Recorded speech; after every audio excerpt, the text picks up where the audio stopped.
This program features live coverage of an African safari and may include animal kills and carcasses. Viewer discretion is advised.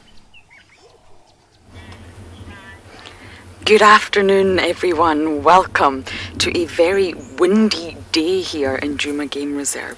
We've came across a very endearing scene. Two large adult elephants having a nap. It's not just the cats that can nap. These animals can also have a little snooze. So everyone, buckle up. It's that time of day. Get ready for your live safari through the African bush.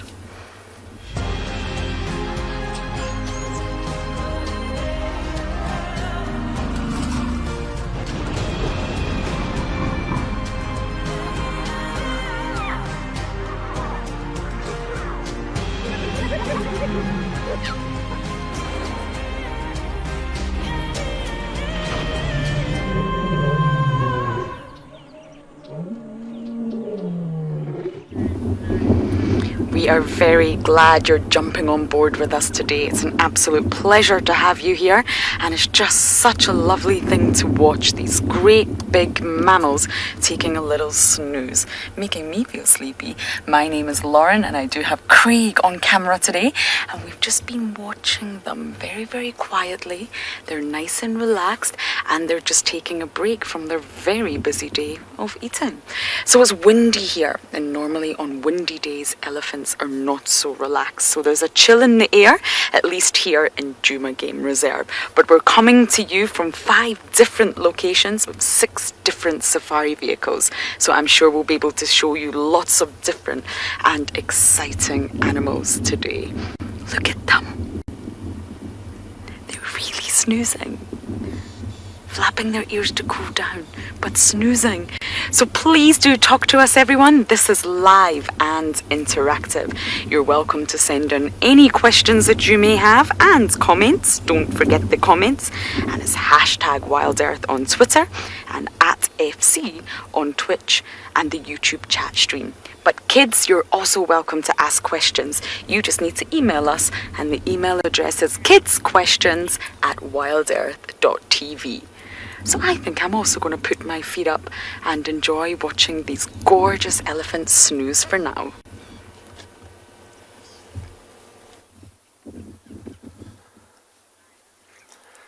From elephant to giraffe, we've just come down here to Vuyatela Dam and are admiring this beautiful dark male. He just had a drink to quench his thirst and is now staring into the distance. And let's go out and find what he's staring for. It could be anything out there this afternoon, and we're excited to find it. My name is David Hancock. On camera we have Theo, and we are going to be exploring Djuma this afternoon and maybe head back over to Simbambili and see if we can relocate that male lion that we had this morning. So all in all, an exciting afternoon, not too cold, nice and windy like Lauren says, so it takes a bit of the edge off the heat, and believe it or not, it is actually hot in the winter time here. I think it's about 23 Celsius today, so a lovely, cool winter's day in South Africa.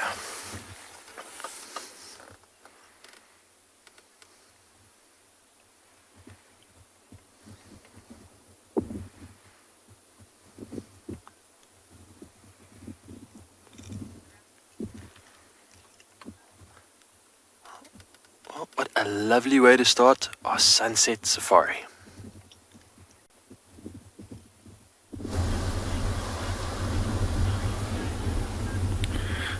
Good afternoon, everybody, and a warm welcome to And Beyond Ngala. We have got a really nice scene of some elephants who unfortunately are moving away from us at the moment. But we did want to stick around because there was a really small elephant that we wanted to show you. Unfortunately, it was moving away from us, but that is just the way that these safaris go. My name is Eric, and behind camera is Owen as always. There he is. So we can just see the back end of the herd over there, and we might just see it. These elephants have been toying with us. They were in the riverbed, but because there's not really any vegetation to feed on in the river, they crossed onto the bank.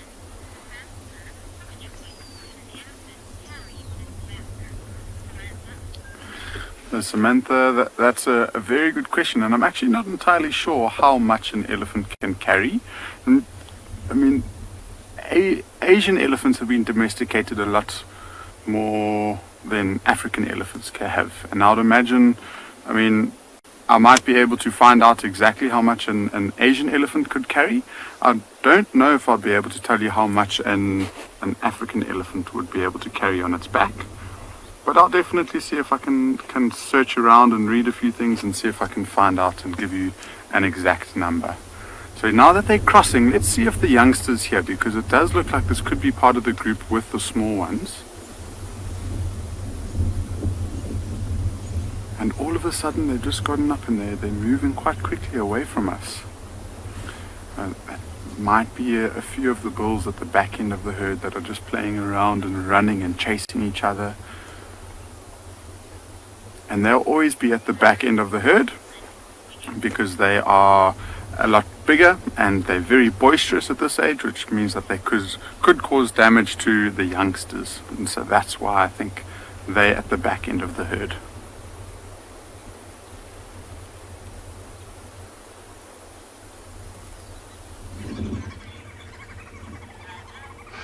I have two bulls here, very relaxed in one another's company, relaxed enough to just stand and snooze.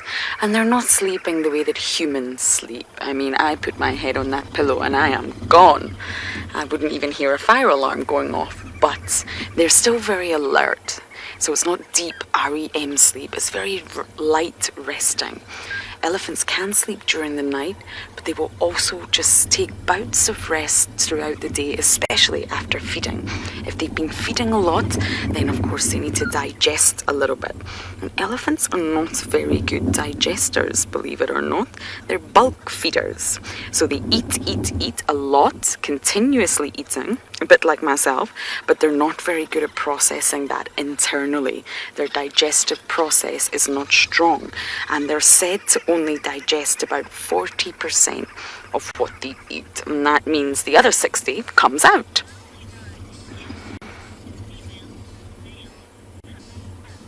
Tobacco, very good question.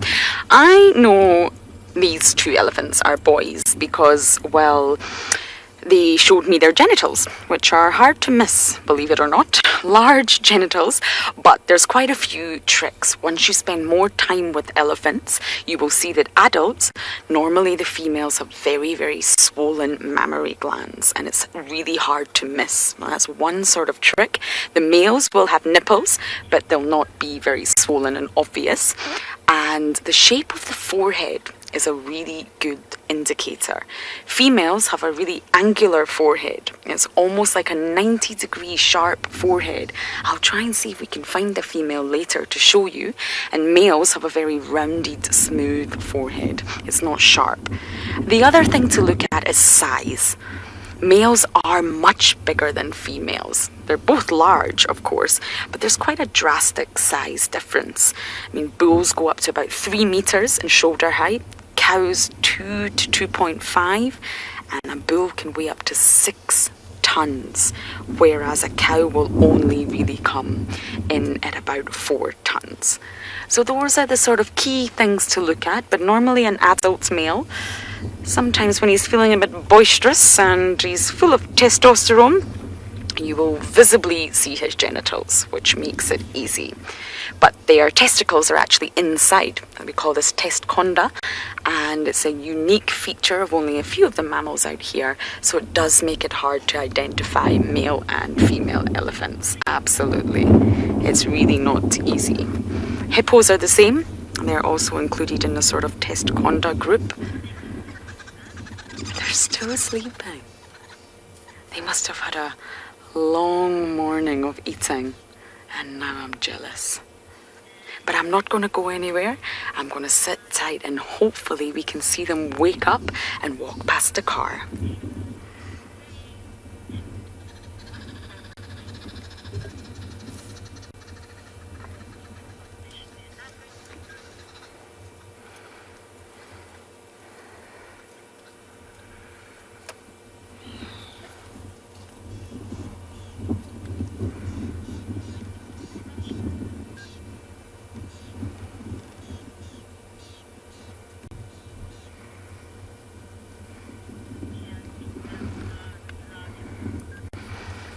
Isn't this just so endearing, everyone? It's actually been a very long time since I've came across elephants sleeping like this. Or not sleeping, probably we should say resting. Eyes closed. Normally they like to rest one leg, so they're balancing the weight, they're distributing the weight. We've got the whole herd behind us, but these two boys seem to, well, be enjoying their rest far more than keeping up with the herd.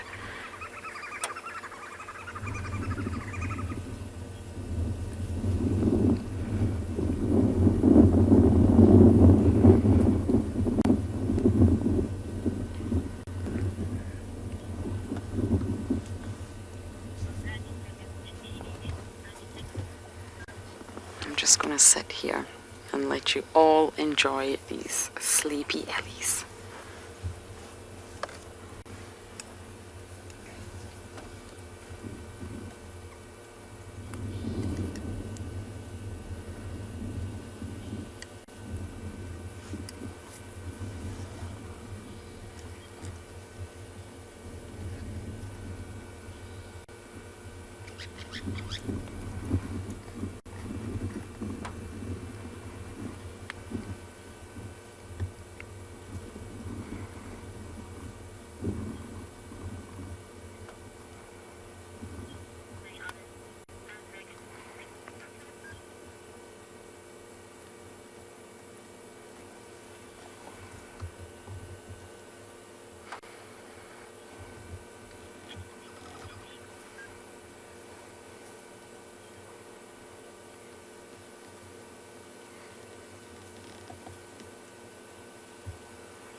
Our sleepyheads have still not moved. Imagine sleeping standing up. That does not appeal to me whatsoever, and yet they are doing it. So don't forget, everyone, if you want to send through any questions, this is a live safari, so we can answer them for you. And we're sitting here in Juma Game Reserve watching these two huge bulls just rest. And yet they're still flapping their ears, and that's necessary because their ears are part of the thermoregulation process for an elephant. That's how they cool down, and it's also how they keep warm.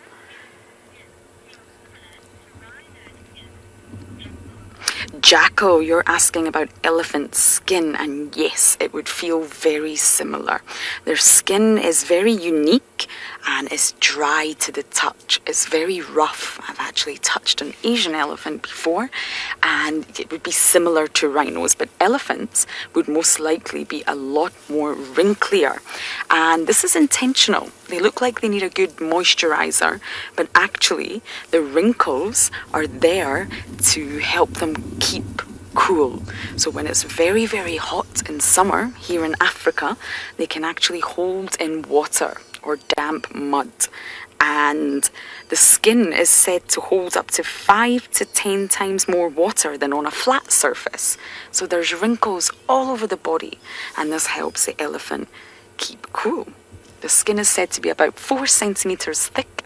A rhino's skin is also very thick, so yes, Jackal, it would feel similar. But elephants are far more wrinklier. And they don't have sweat glands, so they can't just sweat and cool through evaporative cooling like we can. They have to flap those ears and find shade. Oh, I think someone's waking up. Here we go. So we're going to sit here and follow those boys and see what they get up to.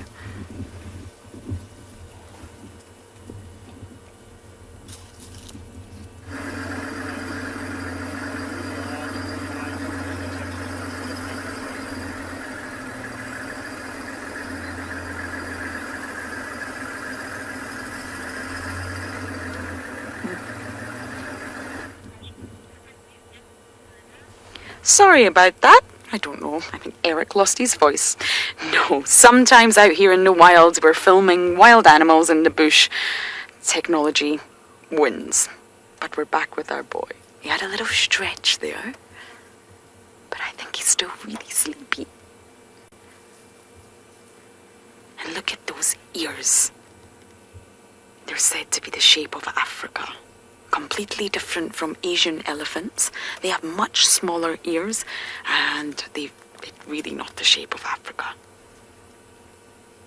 Very, very thin. Got cartilage at the top to allow for structure, to give the structure to the ears. But other than that, the ears are incredibly thin, almost paper thin. And that's because there's a network of blood vessels. And the ears are said to give out about 75% of the heat loss to elephants. So when they're trying to cool down, 75% of the heat that they lose is through the ears. That's how effective the ears really are.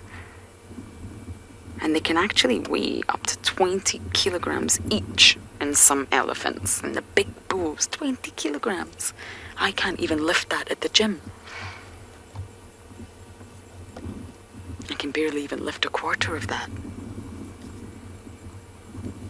But the ears in general constitute 20% of an elephant's body surface area, and that's why they're so effective at losing heat.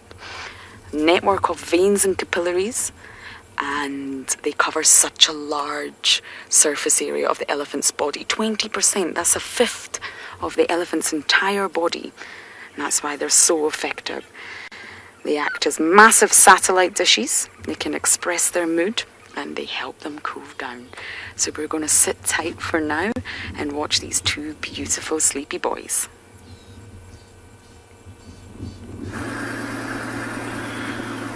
So our elephants moved off and we didn't see them again, so we decided to carry on driving along the river.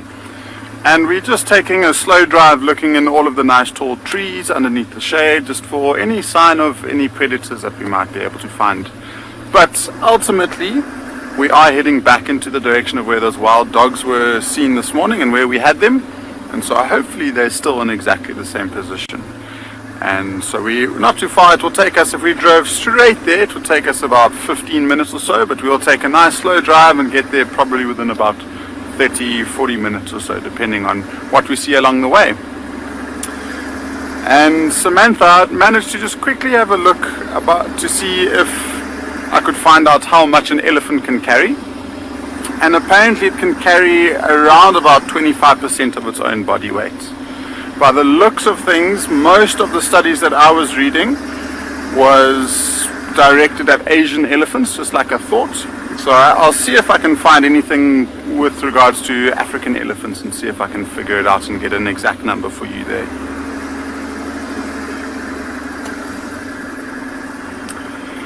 We've got another 200-300 meters to go before we duck out of the riverbed onto the bank, and then we'll start heading towards those wild dogs. So stay with us.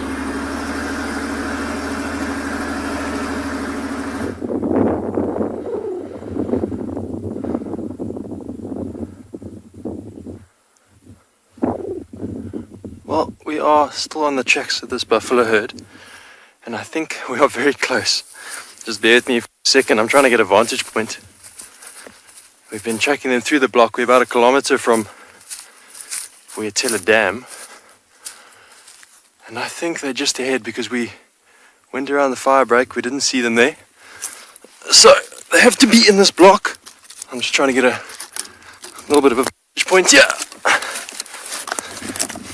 Sometimes height really helps.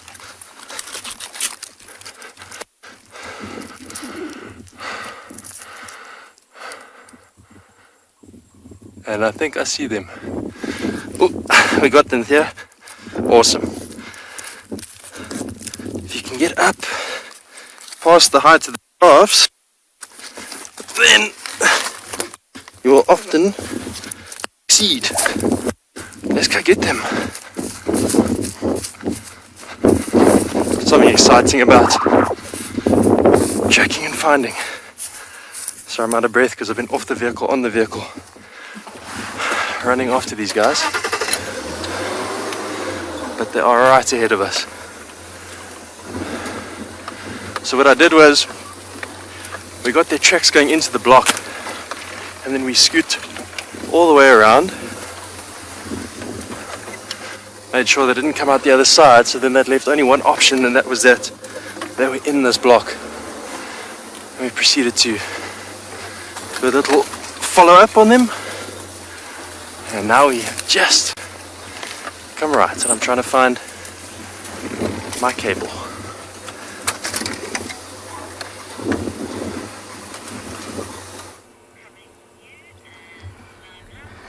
I'm not climbing any trees, and neither are my two boys. They're still resting.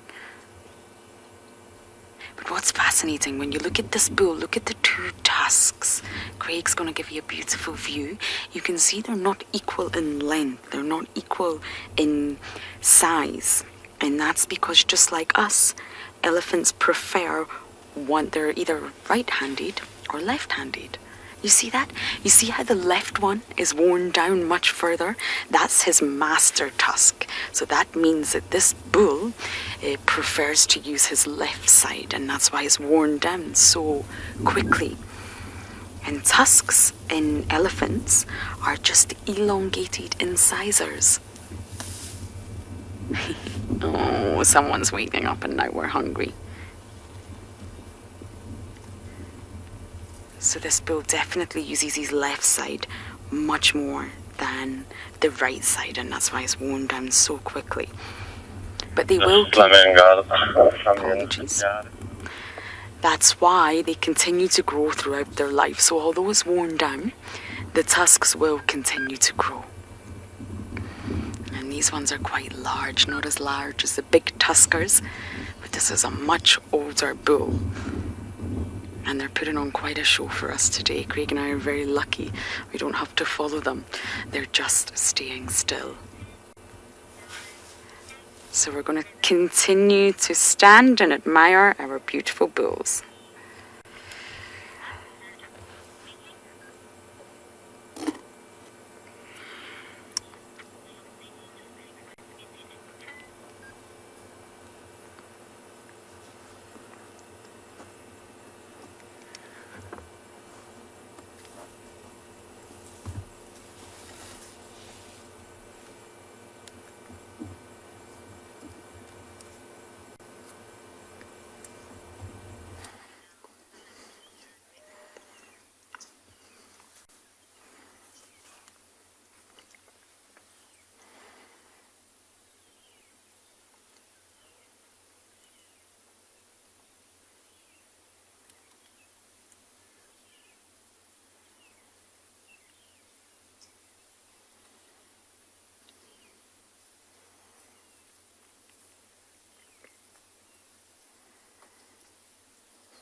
Welcome back. We found them. We found the buffalo herd.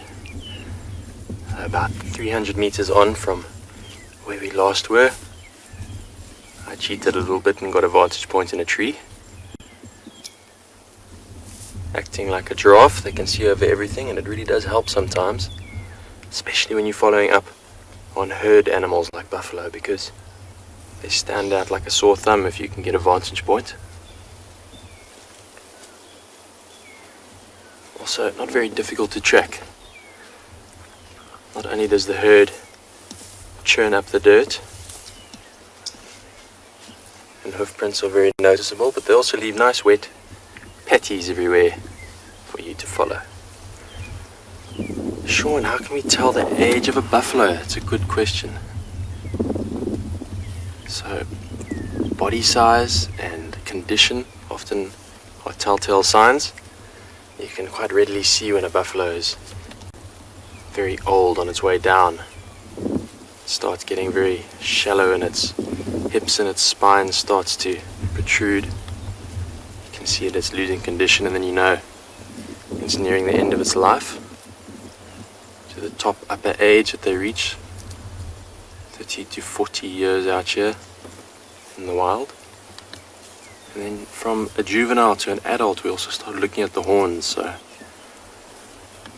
if we zoom in on a bull, let's find you a nice bull. Maybe back there to the right there, you can kind of see half of its head. A little bit more. There we go. To the left a bit. That one at the back, there's a bull. That's now being covered, and I'm trying to show you a very mature bull has no hair almost between its boss. It's like it's joined, fused. The boss being the top of those horns that you can just see now. With the younger bulls, those bosses haven't developed very well yet. There's often still a horn missing there, so to speak, so a lot of hair. And then of course you are looking at a youngster there. So that's not a very mature bull. He is mature, he's adult, he can breed, but not one of the old stalwarts, so to speak. He's still got a bit to go. He's got nice pointy horn tips. As they get very old, their horn tips wear down, become rounder with age, and then when they really are at the end of their life, their horns are almost non-existent. They just have these massive bosses on the top with little stubs on the side. And those are my favorite buffalo. They've survived droughts, they've survived fires, they've survived potentially poaching attempts. They could tell stories for days about lion attacks. Old stalwarts of the bush.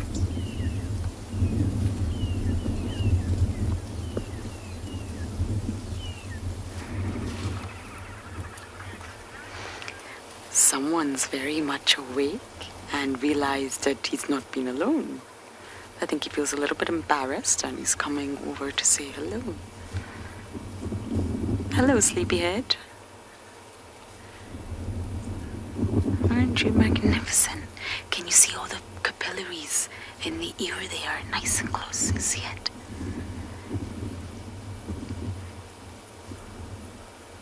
Yes, we see you. Sometimes the bulls can be a bit naughty and they like to show off. See him stretching up. He's got his ears out nice and tall.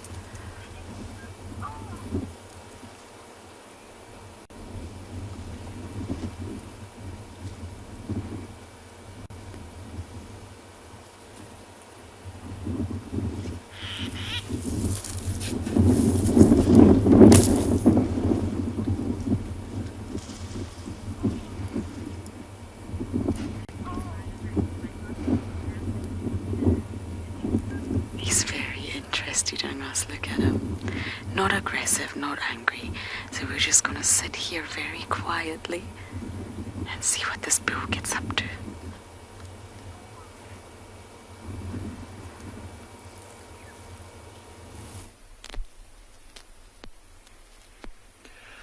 A very good afternoon to you from and beyond Pinda Private Game Reserve. My name is Dewald, and behind the camera we've got Marcel, and we've just found the two youngsters and mom cheetah that we had this morning that the two males were harassing. and look at that belly. Look at the belly of the mother, and it looks like they actually ate something this afternoon. So it is going very well with them, much better than this morning. You can see she's now just looking around. I think she's looking for a spot to actually lie down and rest. Look at that belly, how low it's hanging. So actually just got an update that they killed an impala not too far from here. So they've obviously now moved away from the carcass to find a spot to lie down. She's giving a few calls every now and then just to make sure the youngsters follow her. But look at that, all the grooming. Oh my goodness, how precious is that?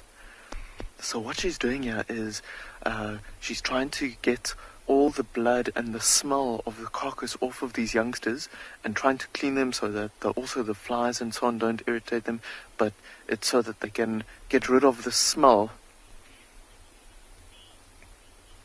Stacy, my day is made just like yours. I'm so happy we found them and that they are all doing very, very well. And they've got full bellies, so I'm sure this female cheetah is very, very happy. And they keep on looking and listening to the left-hand side here. She's very wary of what's going on around her. It's quite a dense area, so she has to listen out for any sounds that's unfamiliar and so on. And like I said, she is looking for a spot to maybe lie down and rest.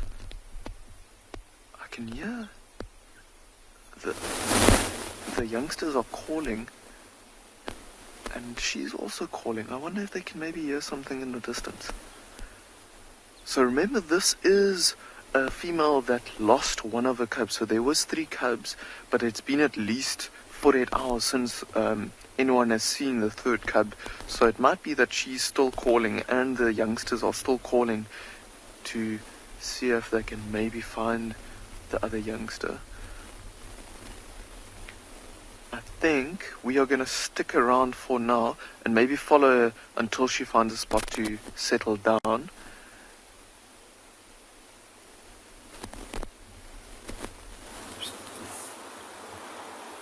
What you're seeing here is a beautiful green thorn tree. Hi everyone, my name is Mike.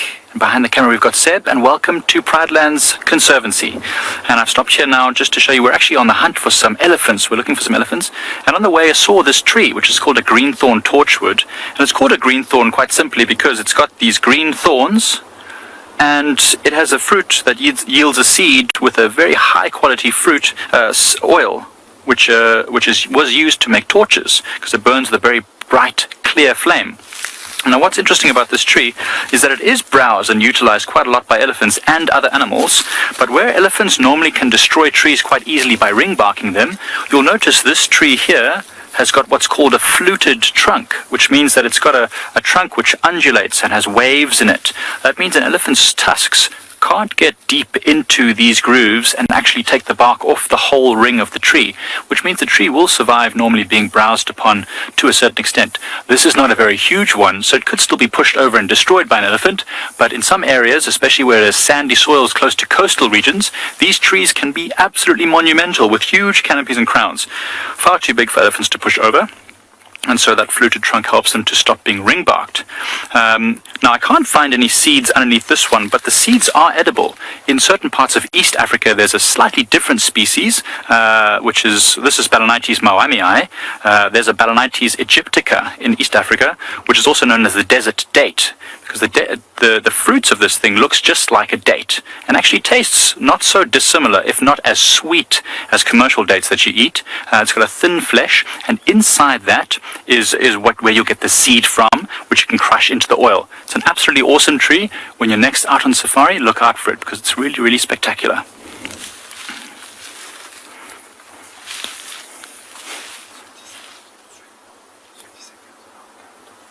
All right, and what you can see here is this crown. As you can see, it's got lots and lots and lots of thorns all over it. Can you see that?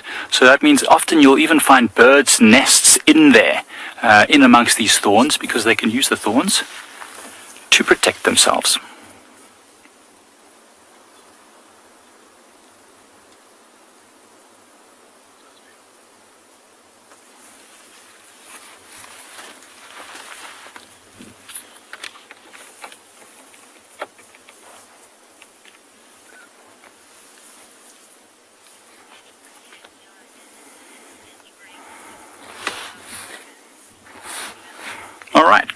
So, what I'm going to do now is actually get back on the car.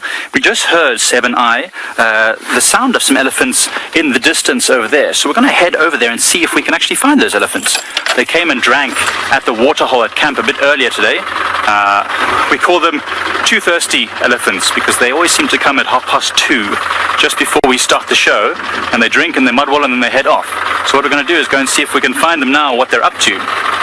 It's a nice hot day. If really, really windy, it's at least quite warm. At least it's not a freezing cold day. And yeah, they might well come back to the waterhole a little bit later, which would be great.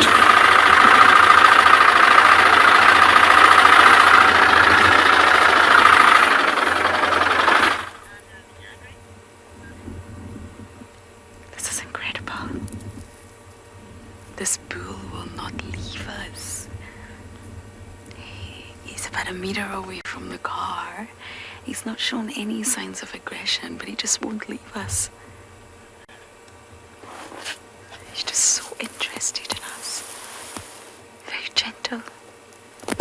Very curious.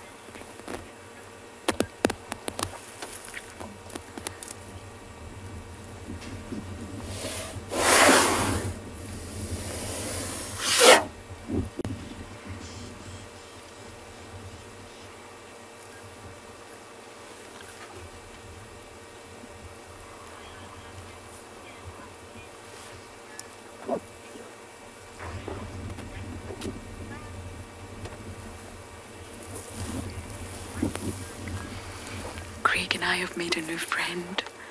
This bull is just about 1 meter away from the car, and he just won't leave. He's been here for about 15 minutes. Excuse the back of the car and the area.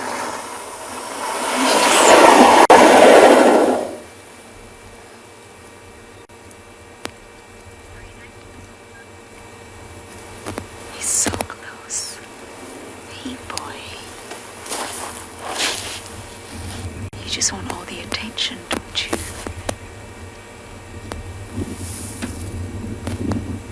He's a big boy. But I can assure you, everyone, he's not shown any signs of aggression. And I'm just going to continue to keep talking for now so that my voice doesn't scare him. It just stays the same. Hey, boy. He's younger than the other bull. I think he's just very curious. I don't have anything for you, I'm afraid. I ate all my strawberries. I'm only teasing, we don't feed the animals here. Hey.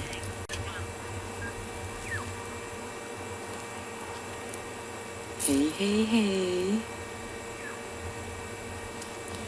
Yes, you're on camera.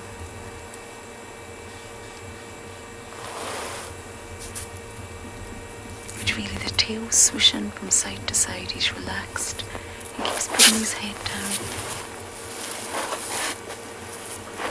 Friend.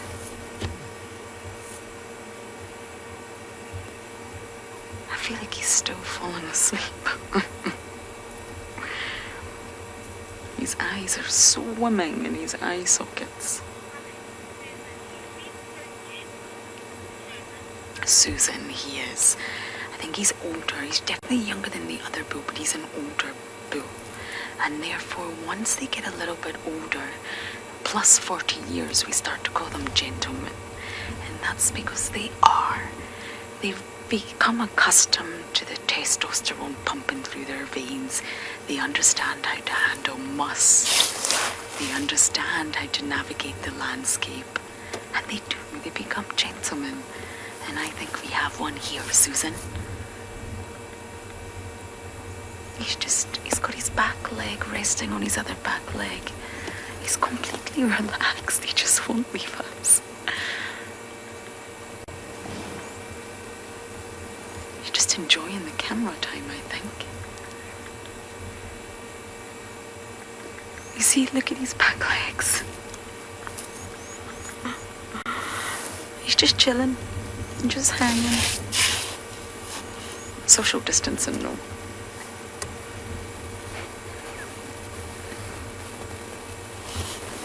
he's listening. He's always listening to us. Oh, well. Craig, I hope we've got enough room on the back there for him to jump on. I don't think he's going to go anywhere, so we're going to sit tight and watch.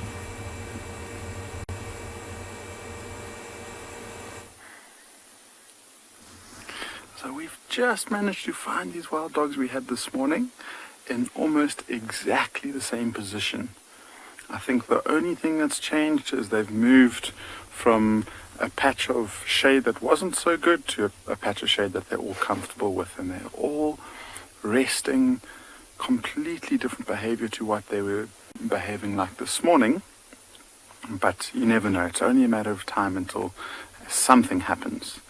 I think the only thing that, the most constant thing at least that's moving are those massive ears that are flicking when there's an insect that disturbs them. And the whole pack is still looking really, really nice and full.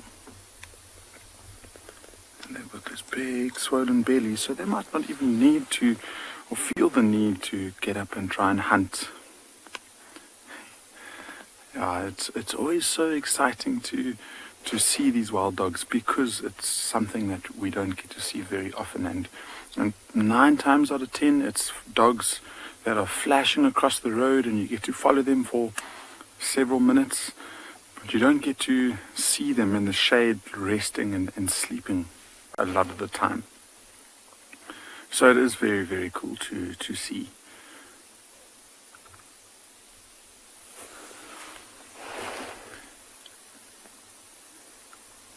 See those beautiful white tips to the end of the tail as they flick from side to side. Also one of the ways to get rid of ticks and fly, or not ticks, but more flies. And just for me, I think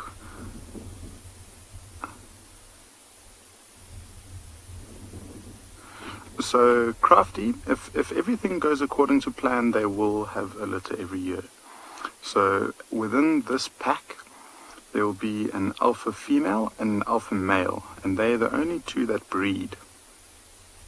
And they'll mate, and it's usually between May, June, July, sometimes into August, maybe even a little bit before May. April, May, June, somewhere around there, it tends to be the peak breeding season.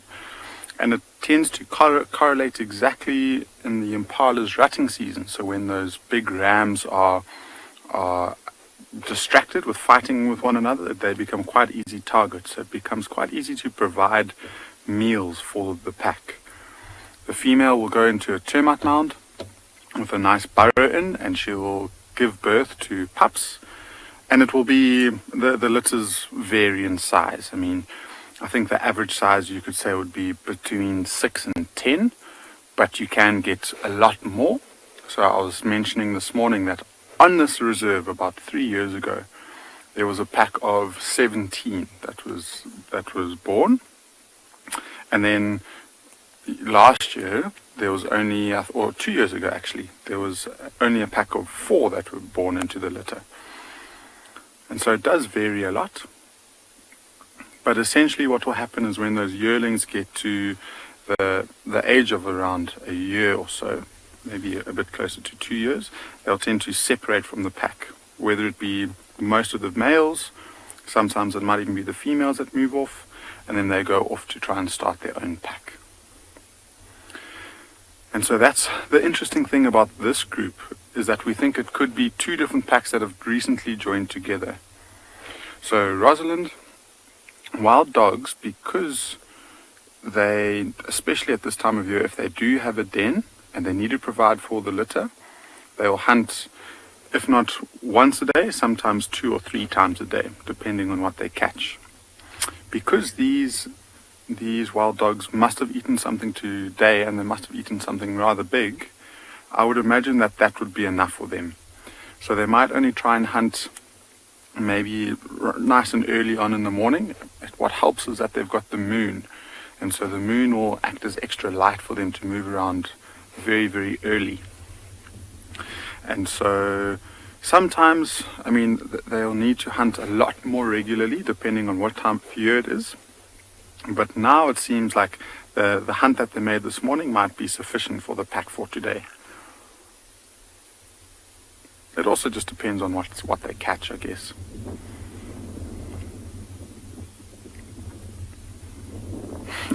Yeah, Flask, that's what I was saying a bit earlier. I mean, they usually, when you see them, it's action-packed and we're racing around trying to keep up with them. So to see them nice and settled down is really cool.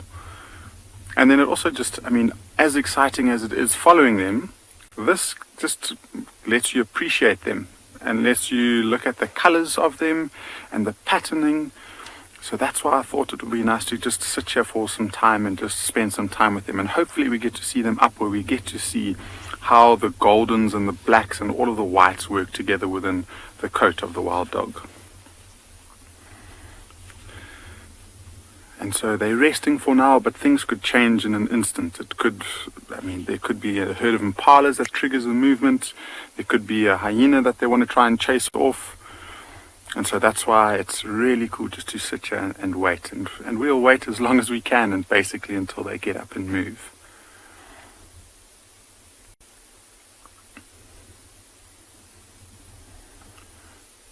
So what we'll be waiting for is, I guess, a little bit like cats. You'll see the head up, you'll see one or two of them looking up, and then they'll bounce off the energy of one another.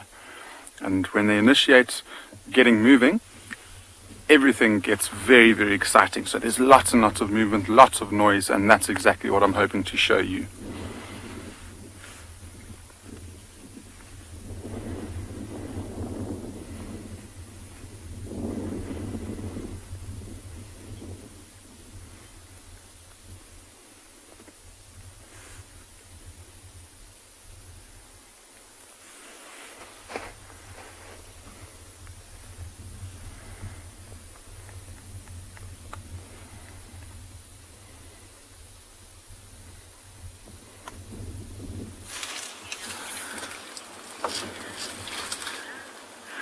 Still watching, we managed to find these elephants. They were not far from where we heard the sound.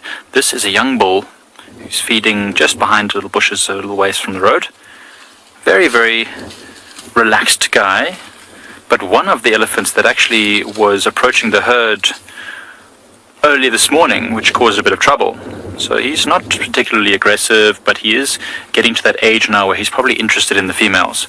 And so he is definitely not wanted by some of the females that are coming into estrus for the very first time. And because he's quite large, he can push them around and cause all sorts of mayhem, which he did. He caused concern, but he's pretty chilled now. There's no females around. I mean, the herd with the females, they're still shadowing them, but they're quite a distance away. We can just see them in the far, far distance. He's just feeding on this dry scrub and brush, as you can see here, just underneath the what looks like a fallen over knobthorn. It's amazing how they can push their massive bodies underneath these shrubs with their trunk to get at whatever is there that is still relatively nutritious. See how he puts that trunk directly into the little thicket and smells and feels the grasses and wraps it with his trunk. Pulls it up into his mouth, just little small mouthfuls at a time, because there's not too much delicious stuff left in it.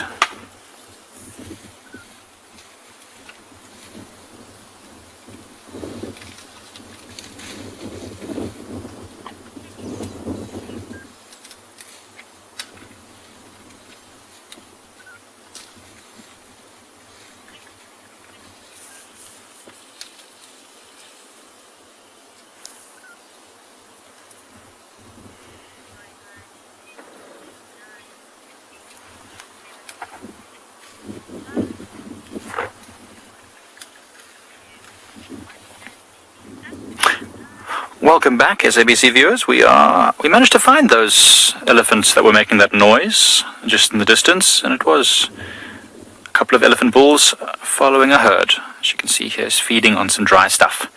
And we were just looking at how delicately it maneuvers its trunk in order to get at whatever stuff it can reach underneath that fallen tree. So he's probably going to go around to the other side of that little thicket to try and see what, or not, or he's just going to go straight towards. Stacey, that's a great question. How much does an elephant eat? Well, an elephant eats as much as it needs to eat. They do eat a lot of food. This is not a very huge elephant. I'm just going to stop here so we can maybe see what he sticks his trunk into. But Stacey, maybe a very huge elephant that weighs 5 or 6 tons might eat 200 kilograms of food a day, maybe even 300 kilograms of food a day. And when the food is dry like this, they have to eat constantly. So this elephant is going to be on the move all the time. Smaller elephants eat less, and of course, when the food is very, very nutritious and green during the spring or the summer, you might find that the elephants eat a little bit less than that 300 kilograms because the food is better quality. But certainly much more, they'll be eating bulk now, much more than they would selectively in the summer. Remember, elephants don't have a great digestive system. They only really digest about 40% of what they eat. So most of it just comes out the other side, completely wasted, but good for the soil. So we love elephants.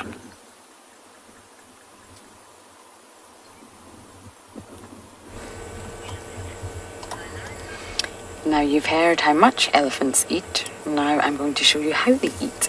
This here is a molar from an elephant.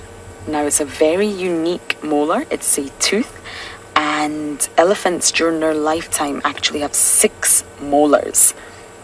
6 molars that come in on either jaw, either side throughout their lifetime. And this molar's from a young elephant, not the bull that we just had, I can assure you. This is a very, very old tooth that we had permission to have. Now I'm just going to turn it a little bit so you can see that it's specialized for their diet. These ridges are called transverse ridges, and they're there to crunch through all the sort of sticks and shrubbery and branches that elephants gnaw on, especially in winter. And the teeth work in a conveyor belt, so the molars pop up at the back of the jaw and they slowly move forward to the front of the jaw. Now I'm just going to put my finger here and you can see how small this one is, but it's still very large for a tooth. And the elephant bull is actually just up ahead of us right now. We can see a back view. So he will have many of these molars, but they will be much larger because he is a much larger bull. So we're going to try and stay with him for as long as we can.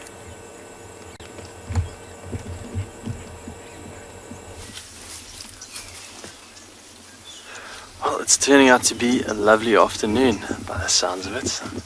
Great sightings this afternoon. We haven't left our buffalo just yet. We are still enjoying watching them in their antics, listening to the sounds.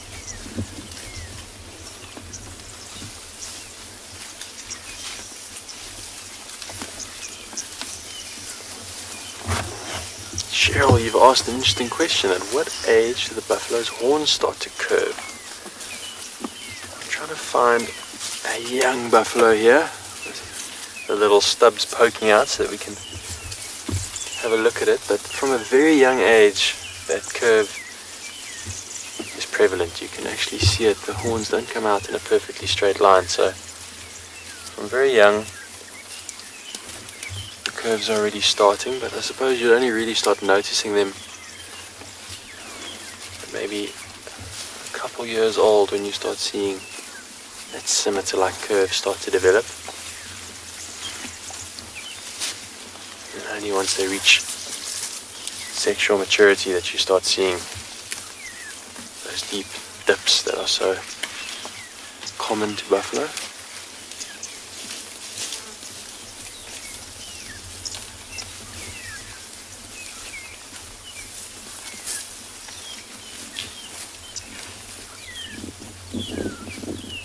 Lots of flashing horns,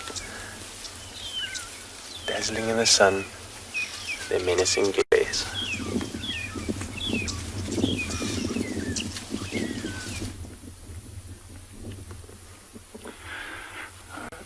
A few of the wild dogs have gotten up and moved around, but it seemed like it was just to readjust in the shade, and this one actually put its head in the sun, so that very, very top part of the ears in the golden sunlight.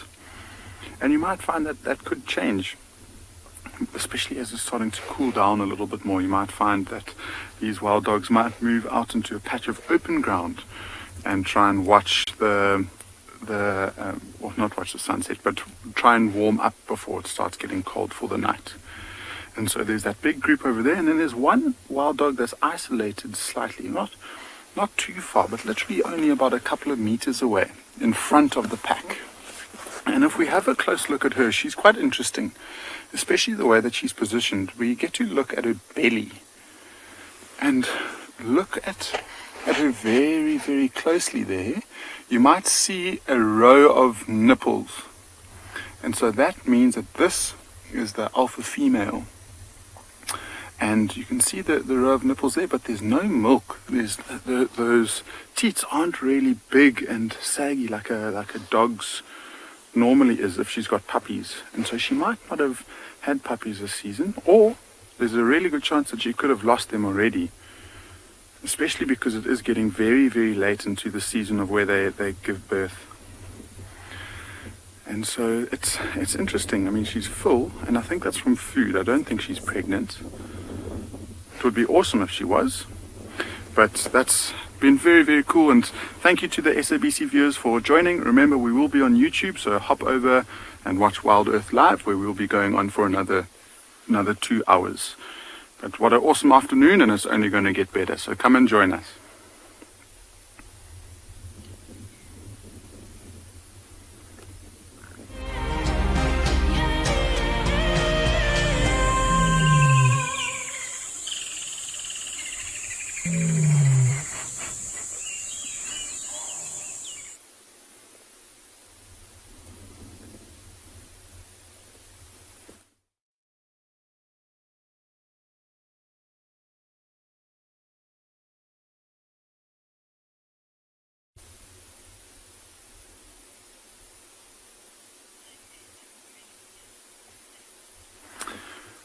Hello to all of our regular viewers, and I'm sure you've been tuned in for the last hour. I'm sure you're up to date with whatever's going on. But just as a reminder, my name's Eric, and there's Owen behind camera.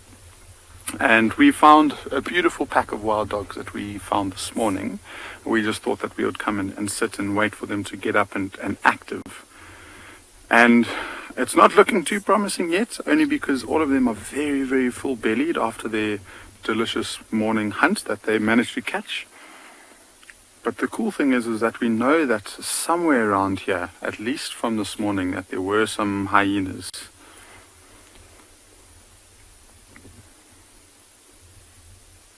So spat, they do have quite a lot of parasites.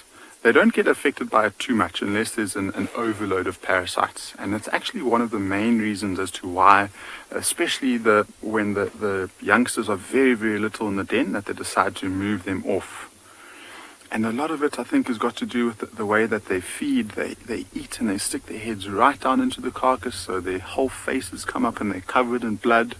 And that just might build up the parasites and lots of feeding material for those little parasites. And so you'll see them quite often scratching.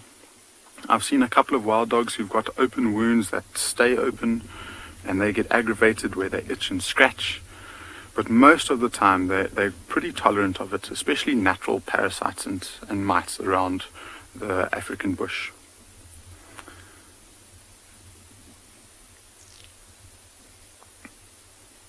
And you'll see them, I mean, they often will scratch and clean, like I was saying, but they don't really get affected by it. They tend to stay and look quite healthy. They just build up quite a big stench because they don't really clean themselves as effectively as cats might. And so you can often smell them way before you see them. If they've been running on the road recently and they might be a few hundred meters ahead of you, you'll catch the whiff of them first before you actually see them.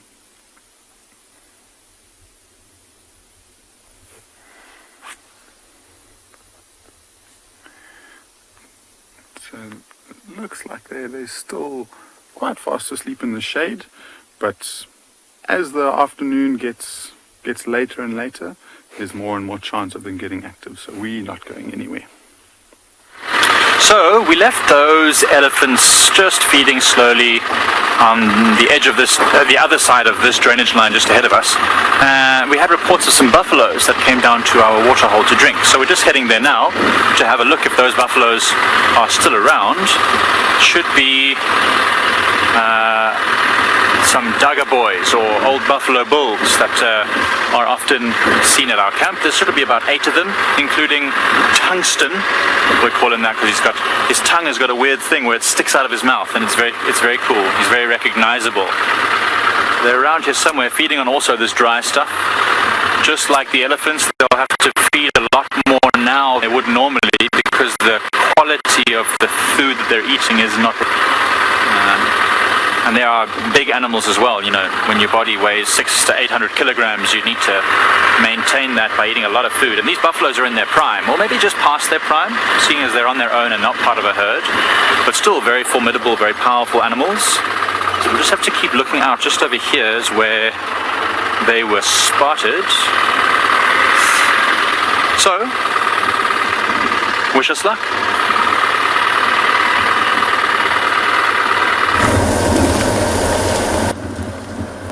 Good afternoon, everyone. Welcome to the regular drive. My name is Lauren. I do have Craig on camera, and we've just stopped to say hello to, well, what used to be our quarantine wildebeest. But you guys have clearly ditched quarantine and moved to greener pastures. It's windy. They're with the impala. I don't know whether the impala follow them or they follow the impala. And just look at the calves, they're so big now, you can it's almost impossible to pick out the calves from the adults. They've grown so much in the space of a year, or a little bit under a year. They stay huddled together, safety in numbers. And they've done well to retain their numbers. When they first gave birth, or at least the females gave birth, we anticipated loss of some of the calves to predators, but they've done very, very well to keep their little herd together.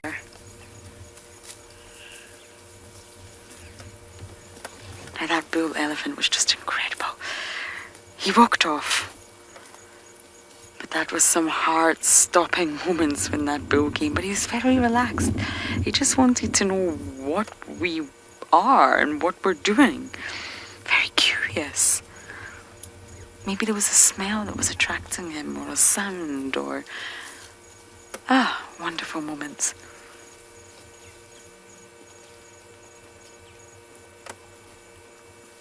But it's actually getting really chilly already. I fear I may have to put my jacket on early today.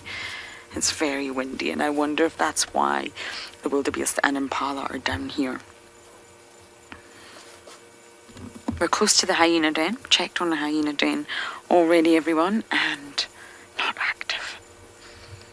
But I'll keep checking, as I normally do. I want to count 2 of Ribbon's cubs. I only saw 1 last night, which I know caused some concern, so I want to make sure we get back and we see 2.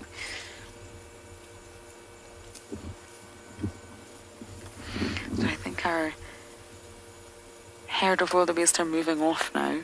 So we're going to bumble on down to the dam and see if we can see anything happening down there. Oh, many of you enjoyed the elephants, I think. It was incredible. They were sleeping, or resting, should I say. And one woke up and walks off, and then the second one, wow. The energy you feel from a bull elephant is like nothing I've ever experienced before. Okay, my search for spots begins. Wish me luck.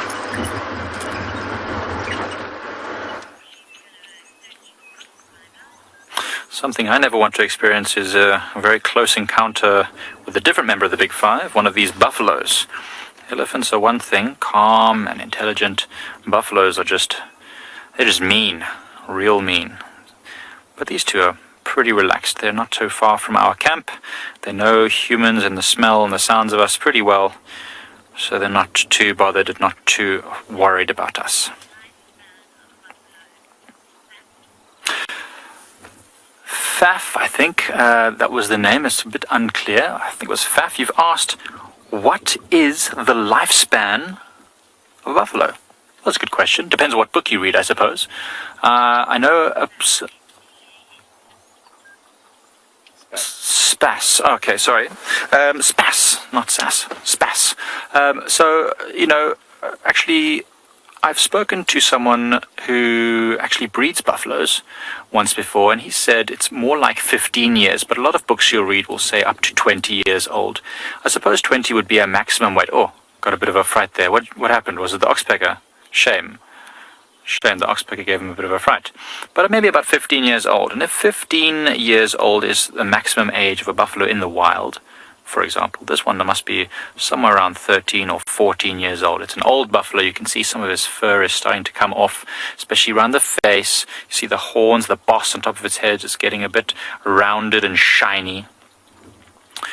So, it's in the later part of its life. It's a very wise buffalo. Probably survived many encounters with lions and other predators through its tough life. And you can see it's covered in mud there because it's obviously losing its fur, and the mud helps to actually protect it from any bugs or insects that want to bite and sting and suck its blood, and any parasites like ticks. Very cool buffaloes, very powerful animals. Don't get on the wrong side of them.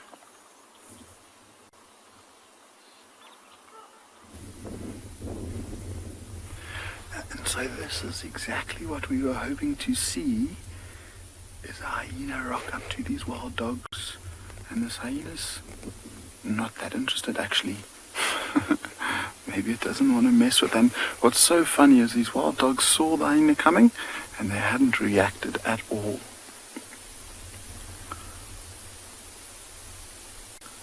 But he's literally just going to walk straight past them. And he'll keep doing this. So I don't know if it's a she or a he, but it will basically just keep watching the wild dogs to try and catch them on the move, and he'll do all his best to try and follow the rest of the pack as they're moving around because they are so successful. And I think what it could have been doing was just sniffing down on the grass, looking for any droppings of these wild dogs. So Ava, you are only 8 years old and you're asking how many wild dogs there are. We can actually count them for you. So there's that nice one that's showing itself with its big full belly facing towards us. That's 1. Then we can see the ears on the left hand side. That's 2. That's 3 right next to the bum of the other one. That's 4. That's 5, the one with the head showing us. And then 6. And 7, there you go. So there are 7. That's cool, yeah. So Ava, there's 7 in this pack, and it's a pack of wild dogs that we're actually not too sure about. We still trying to figure out exactly where and who and how and where they've come from. But that hyena's actually just come back into the mix, and it looks like it's coming a bit closer. It's going to keep its distance though. It looks like it's a young hyena, so it's not going to mess around too much with these wild dogs. But also see if you can look at the grass around it. The grass is blowing straight to the hyena, which means the wild dog's scent is getting pushed towards it. And a lot of the time when these hyenas are following the wild dogs, they lose sight of them and they literally just follow on the scent trail. And so they try and use the wind as much as they can. And those big, strong, powerful noses.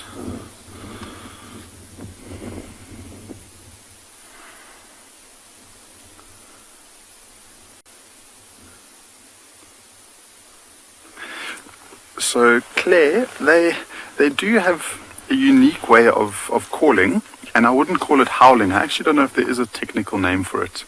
But to me, it almost, like, in some sort of way, it's crossed between a wolf and a truck reversing. And so they've got a very low pitched, almost beeping sound that they call. So they'll go whoop, whoop, whoop, whoop, whoop. Something like that. Not quite. I'm not the best wild dog impersonator. So that's what they'll use to contact call and to try and find one another. So if this pack of wild dogs happen to get up and they moved and they're hunting, sometimes, well not sometimes, well quite a lot of the time actually, they'll split up And the way that they find each other is by calling. See, and look at this hyena. You can see it's quite young. Look at the back or the feet, and the ankles is very dark still.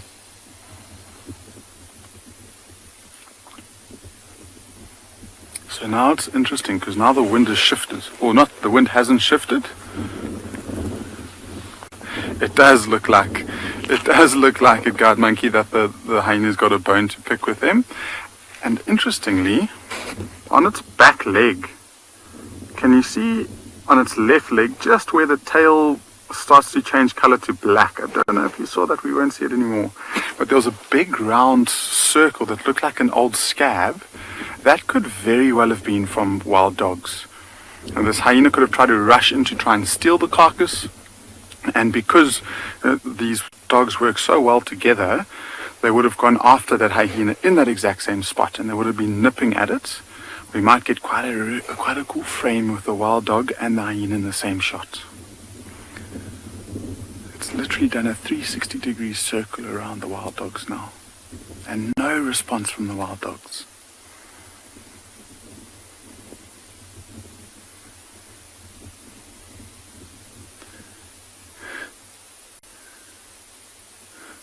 Getting braver. See, one wild dog's just picked up its head. Two wild dogs have just picked up their head. 3, 4 now.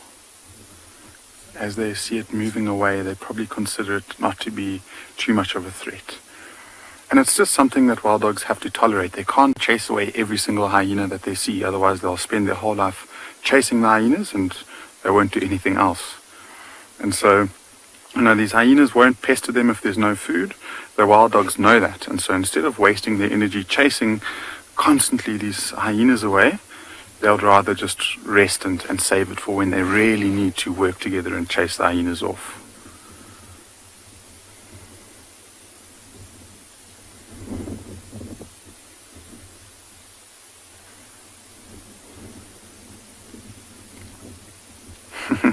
Liz, it does look like it's looking for trouble, and I think it's just being young and explorative and just trying to test its boundaries.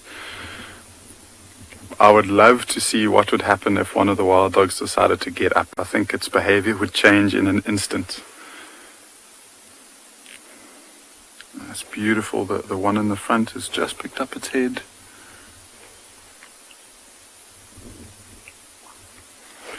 So, Yogesh, another good question. Hyenas, it depends really on where they are and what they're up to.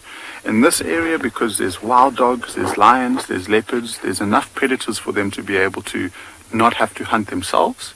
So I'd say the majority of the time within the area that we operate on Ngala, hyenas might scavenge more than they hunt.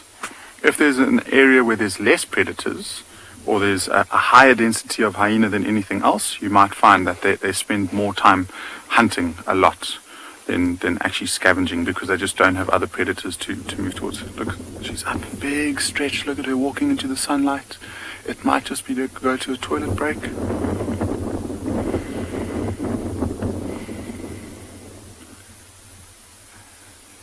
Yeah, she is so big.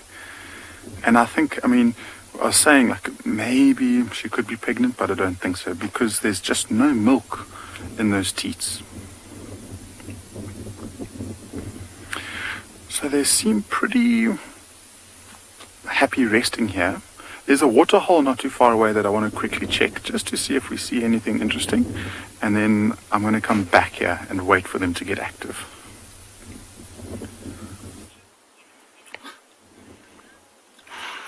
So the two buffaloes are just slowly moving along this drainage line. As you can see, it's quite a thickly vegetated area, which is what they want, because they're, going to be able to feed on whatever's in there.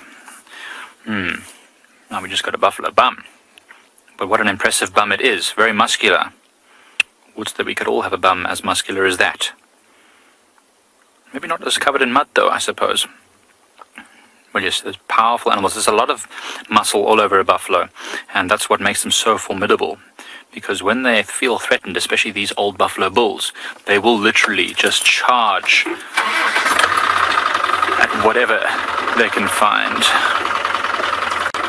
Oh, there you go. Bit of a view there. Okay, now you can see a buffalo standing next to what is a giant balanites tree. One of the big balanites that I was talking about earlier. Maybe not even as big as they can get, but still pretty darn big. You can just see the tents in the background. Ooh, Sophie, 10 out of 10 bum rate. I love it.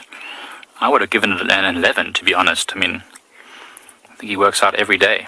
Never skips a leg day, that one. And so they're walking right past our camp. I hope the students are aware of, well, in fact, they are aware of them. They are the ones that let us know that they had seen 2 buffaloes. I have to be very careful. They're looking into the camp every now and again. I'm sure they see movement of people here and there. But as I mentioned earlier, these buffaloes, they know the camp quite well. They smell the people, they hear the sounds. They know full well that we're there, and they still choose to walk through the camp. So this one, where the other buffalo works on his legs all day long, this one looks like it's been working on shoulders. Look at that thing. What a mean-looking buffalo. Very powerful. Holy moly, that's a great question. The impact of a buffalo's headbutt is, I mean, powerful enough to absolutely cause major concern to most human beings. I'm not going to lie, I would not be tangling with a buffalo head-to-head. HB, I think... So I've seen videos before of buffaloes literally lifting a car up off of the ground, and I've seen buffaloes hitting each other head on. And sometimes you literally can see them hit each other, and consider they weigh 800 kilograms each, let's say a big buffalo bull. They hit each other, and there's this moment where they step back and they're like stunned a bit, and then they slam each other again. And, you know, so powerful that I've seen them actually knock another buffalo onto its side and then actually start goring that buffalo. So it's pretty incredible. Suffice to say, on the vehicle that we're in right now, this Land Rover, I think if the buffalo really wanted to, it could probably lift this Land Rover up off of its two wheels at least. That's how powerful they are. I mean, that neck, shoulders, legs, everything about the front half of the buffalo is just designed for power, and the back legs to push. So, I mean, I've never seen them running from a long distance away like you see sometimes sheep, rams doing, but certainly they'll rear up and slam into each other at quite a pace.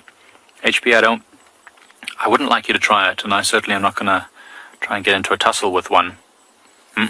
Many buffaloes have killed lions even as they hunt. That's how powerful these creatures are. But they've moved now into a very thick area, so what I'm going to do is keep us moving to see what else we can find along this drainage line. It seems like most of the animals on this hot and windy day have gone into the low-lying, shady areas in order to stay away from this wind and the heat. So let's hope that we can find a few more critters here and there.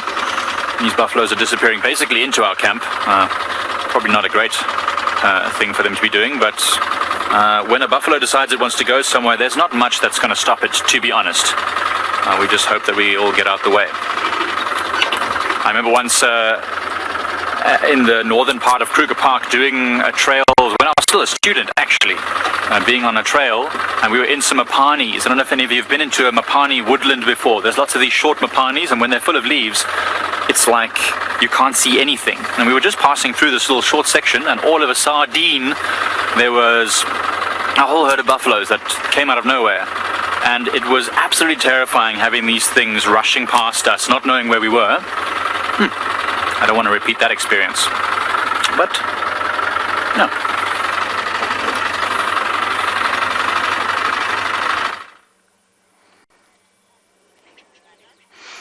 I have failed once again to get the woolly neck stork on camera, but we have managed to find a hammerkop.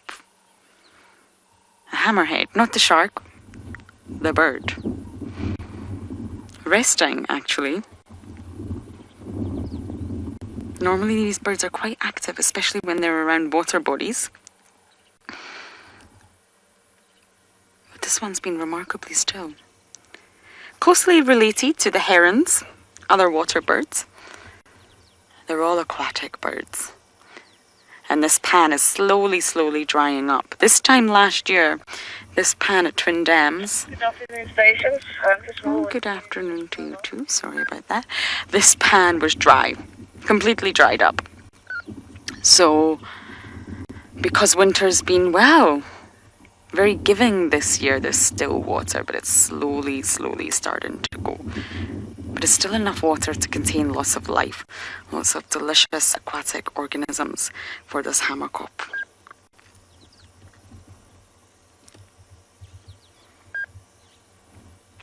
frogs, tadpoles in summer, small fish, anywhere water is available, and aquatic insects. That's what you'll find the hammerkop feeding on. So I'm going to sit on this damn wall and decide which direction I'm going to go to look for my spots.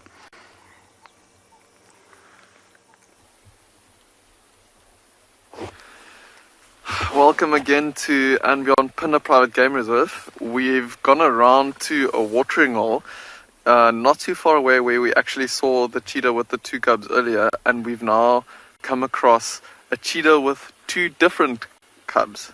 So this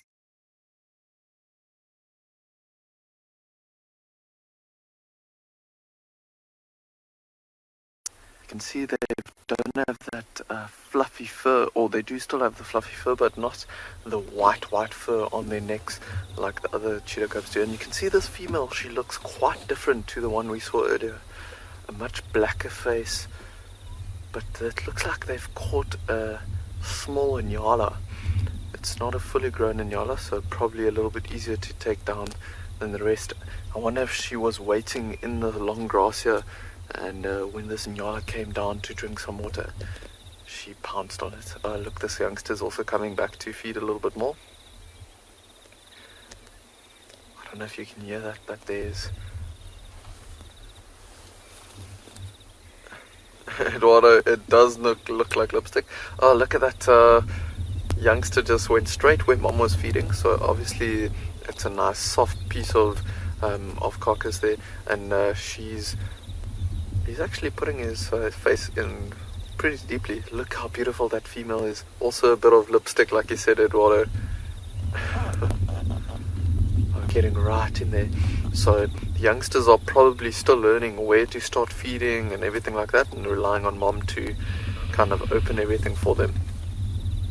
See how she's like sitting upright now, just scanning around, because with these 2 youngsters and obviously with a carcass, she has to be very, very cautious of what's going on around her. I'm sure the sound of catching this nyala could have made quite a sound.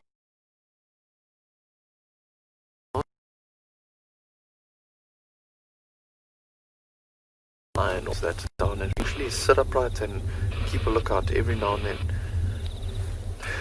This youngster on the left hand side of the carcass, you can almost see he's almost falling asleep. I think we are gonna sit here and keep on watching them feed, and we'll see what happens after they are done.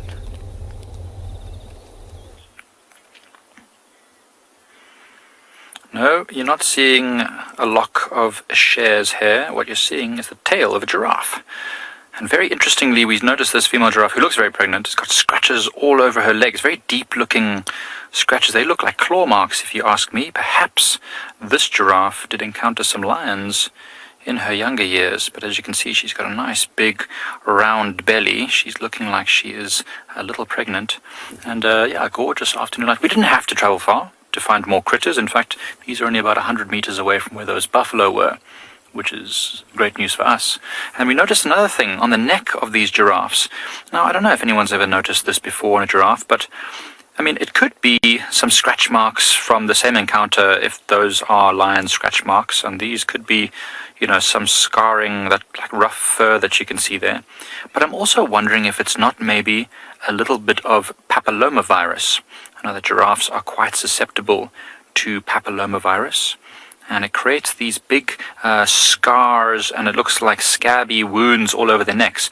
Now, the virus itself doesn't really cause much concern. It's the scratching of the itchy, you know, scabs which causes problems and secondary infections. And of course, if you've got a weakened immune system, if this giraffe was struggling with nutrition or having, for example, this calf developing in its belly, in its womb, I should say, could be contributing to a loss of condition. It's interesting. I don't know. Have any of you ever seen giraffes with papillomavirus before? Big, it almost looks like bark growing on the side of the neck of a giraffe. I've seen it quite a number of times. I know it's quite prevalent in the Kruger National Park, some of the giraffes, and in fact, very, very contagious as well. You have seen it on the show. Oh, that's cool. So you do know what this is. But yeah, I wonder if that's not the beginnings of a little papillomavirus outbreak on this giraffe due to the low nutrition. And there's a young male that you can see. So you can see its horns, the ossicones on top of its head, are nice and smooth, probably from fighting and sparring with other males. It's not a huge male giraffe, not yet anyway, but certainly in great condition.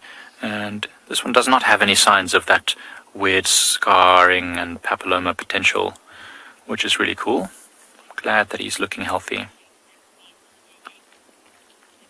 Victor, I'm not sure how long exactly is a giraffe neck, but if I look at a giraffe, if this male giraffe is 5 meters tall, let's say, a very tall giraffe is about 5 meters tall, 5.5 maybe, and the neck is probably half of the height, like a complete half the height.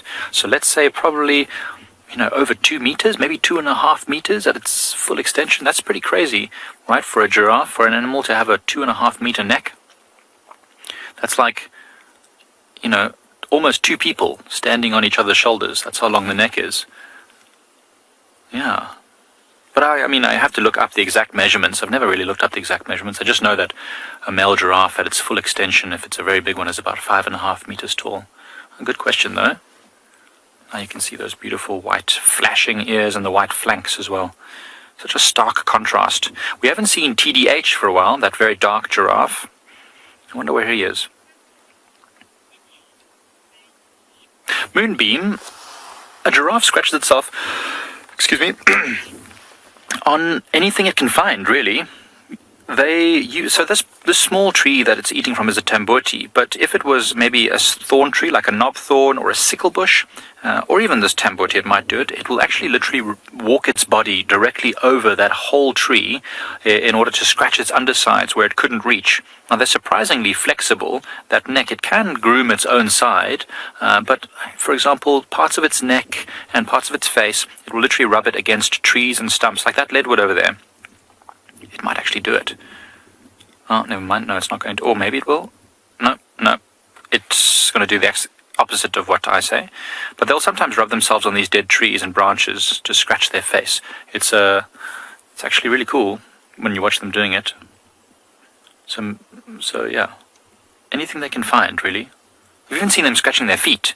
I've even seen them scratching their feet before on, small stumps and stuff. So when you've got an itch, you've got to scratch it, right? And especially if you can't reach it, it must be very frustrating. Imagine having an itch that you just can't reach. Sometimes in the middle of your back. You got to go and scratch it against something.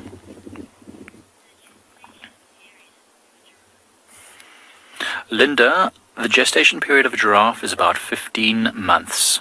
So just under a year and a half. It's a very long gestation period, but not so long when you consider how huge a giraffe is. A human gestation period is, 9 months? And so, a giraffe is significantly larger than a human, and so is its baby. But, you'd expect it to be a bit longer for such a huge animal. But look how round it is. It's amazing. Now we get to see just how round the giraffe is. Look how interesting it is. Giraffes lift up both the legs on one side of its body at the same time, and then lift up the legs on the other side of the body when they walk. It's not opposites like many animals. It's literally both right legs, then both left legs. And when they walk, especially if you're behind them, you'll notice their neck sways from left to right to counterbalance the fact that both of their legs are off the ground. It's the oddest thing. I don't know how it adapted itself that way. Oh, it's getting a fright. I think the oxpeckers are bothering that giraffe. Well, these giraffes are going to walk off into the sunset, into the distance where there's some... Oh, I think this dusty, windy day is starting to get right up in my lungs. I can't scratch in there, unfortunately. I'll just have to have a drink, which I will do in a moment. But yes, those giraffes are moving off into the drainage line. So what we're going to do is we're going to keep going. This drainage line seems to be working quite well for us. We have leopard tracks earlier this morning. Maybe as it cools down and the sun goes down a bit more, we'll get lucky enough to find a little spotted cat. I keep saying it. I shouldn't even mention them. I don't think they actually exist. Anyone who says they've seen a leopard before was joking.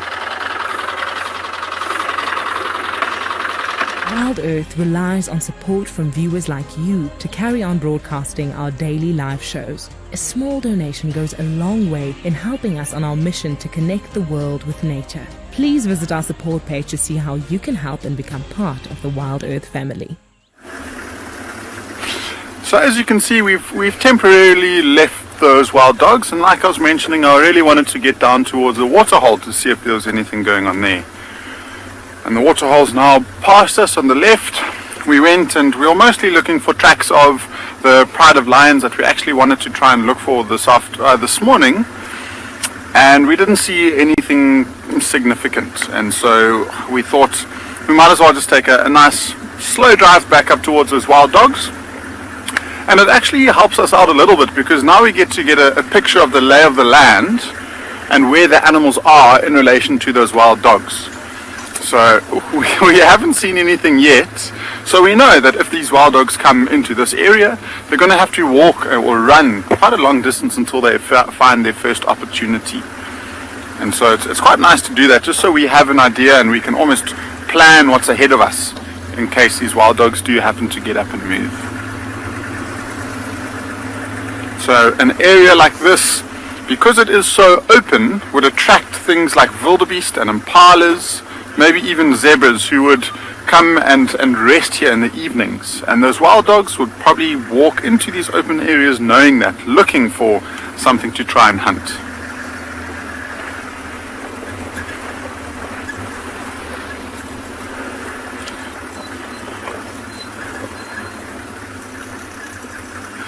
Kathy, it's been a long time. I haven't seen a wild dog hunt this whole year, I think.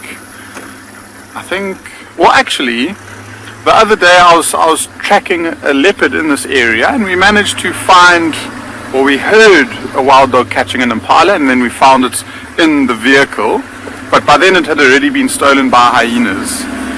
So I haven't seen and followed wild dogs hunting probably in close to a year or so by now. Like I say, it's one of the most exciting things to do. The first kill I ever saw was a pack of 22 wild dogs in the Okavango Delta. We've got a lodge called And Beyond Sandibe, and it's just, the Delta is the most perfect place to follow wild dogs, because you've got these big open grasslands, and then you've just got these thickets in the distance with these massive palm trees. And so these wild dogs run from clearing through the thickets to other clearings, just chasing all of these impalas. And we followed them for about 45 minutes, probably one of the longest times I've ever followed wild dogs. And we followed them right at sunset. They managed to catch a nice big impala ram. Otherwise, I think I've seen maybe three or four kills on Ngala, wild dog kills on Ngala, but I'm not including the one we're going to see tonight.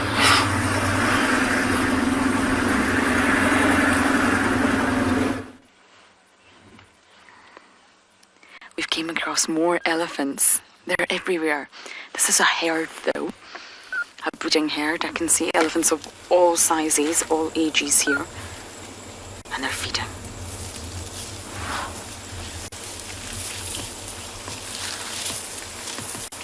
Now I wanted to bring a concept to your attention. So although we're looking at elephants, they're feeding on the vegetation and the grass and the trees. I wanted to see what you all thought of this.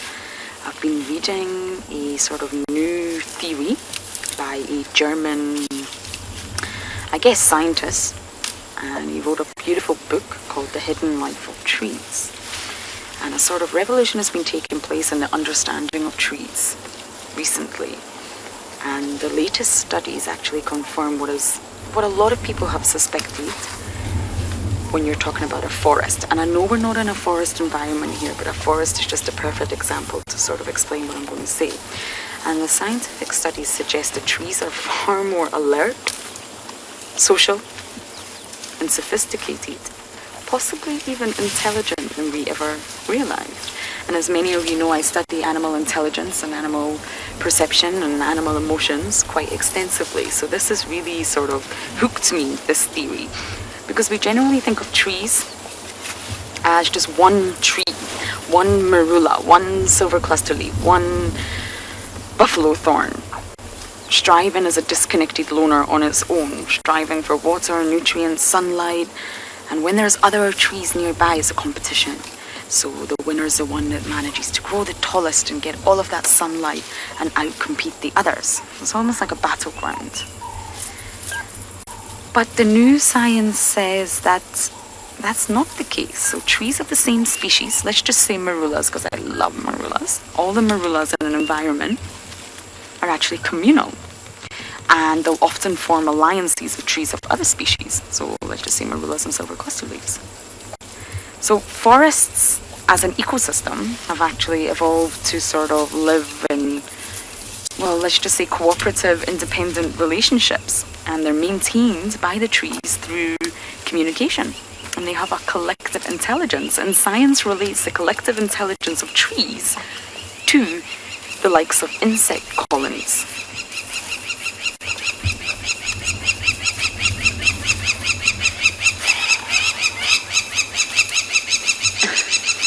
Someone's unhappy. Lots of birds are unhappy. So yes, trees are the foundation of forests, and it's a lot more than what you see. So basically, underground, there's lots of biological pathways that we don't see that allow the forest to behave as a unit, as an organism. And they call this, are you ready? The Wood Wide Web, WWW. Not the World Wide Web. Wood Wide Web. And that is just a sort of nickname for what's actually happening underground, and it's related to intelligence. So basically, all the trees here in front of us, they actually, if they're not too damaged, we're talking about healthy, thriving ecosystems, healthy trees, they're actually all connected to one another underground via fungal networks. And these networks share water, share nutrients, and they also communicate. Can you believe it? These trees are communicating one another. And I think I'm going to reverse to get a better view of the elephants behind us. What do you think, Creed? They'll send signals to one another as well about drought, potential drought, disease that can affect the trees. And they'll completely signal to one another underground through these fungal networks. Just approaching these elephants really slowly. Many of you love that name, the Wood Wide Web. Okay, Craigie, I think we're good here. Oh, I see you. Yes, don't need to shake your head at me, youngster. I do see you. So yes, they'll communicate about drought and disease. And even insect attacks. When the trees are under attack, they'll communicate to one another. And it will be through these underground networks. They'll send and receive messages. And let's just use the example of where we are right now. So in Africa, when a giraffe, I think you've just seen a giraffe, starts chewing on acacia leaves, the trees notice this injury, they notice the injury of the leaves, and they'll send out a distress signal in the form of ethylene gas. And when other trees detect this gas, so neighbouring acacias, they'll start pumping the tannins into their leaves. Pump, pump, pump. The leaves will have far more tannins, which is to try and deter the giraffes from eating the leaves. So it's to try and stop them from damaging further trees. And tannins can actually make various different herbivores very sick, especially kudus. It can kill them if they eat far too much of it. So that's an example of communication above the ground. But under the ground, that's what we're talking about here, and there's a special name for it. It's called the mycorrhizal network. MYCORRHIZAL network. And this is where the theory comes in. The trees are not singular, they're not alone, they're communicating constantly.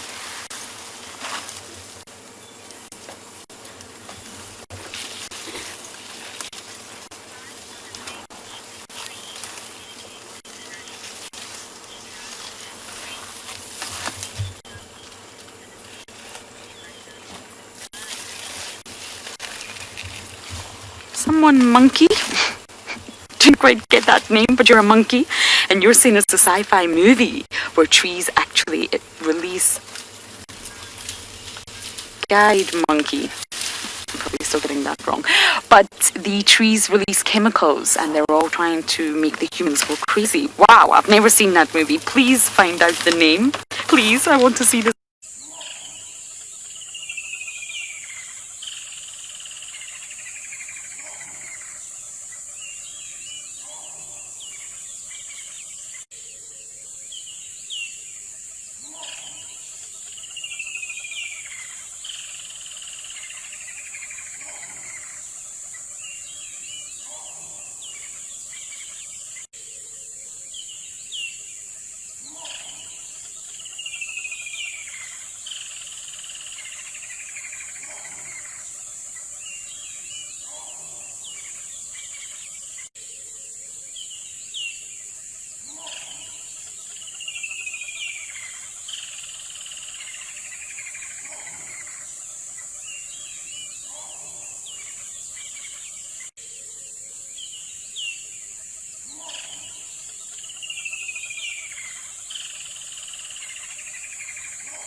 Oh, you're back with us. Sorry about that.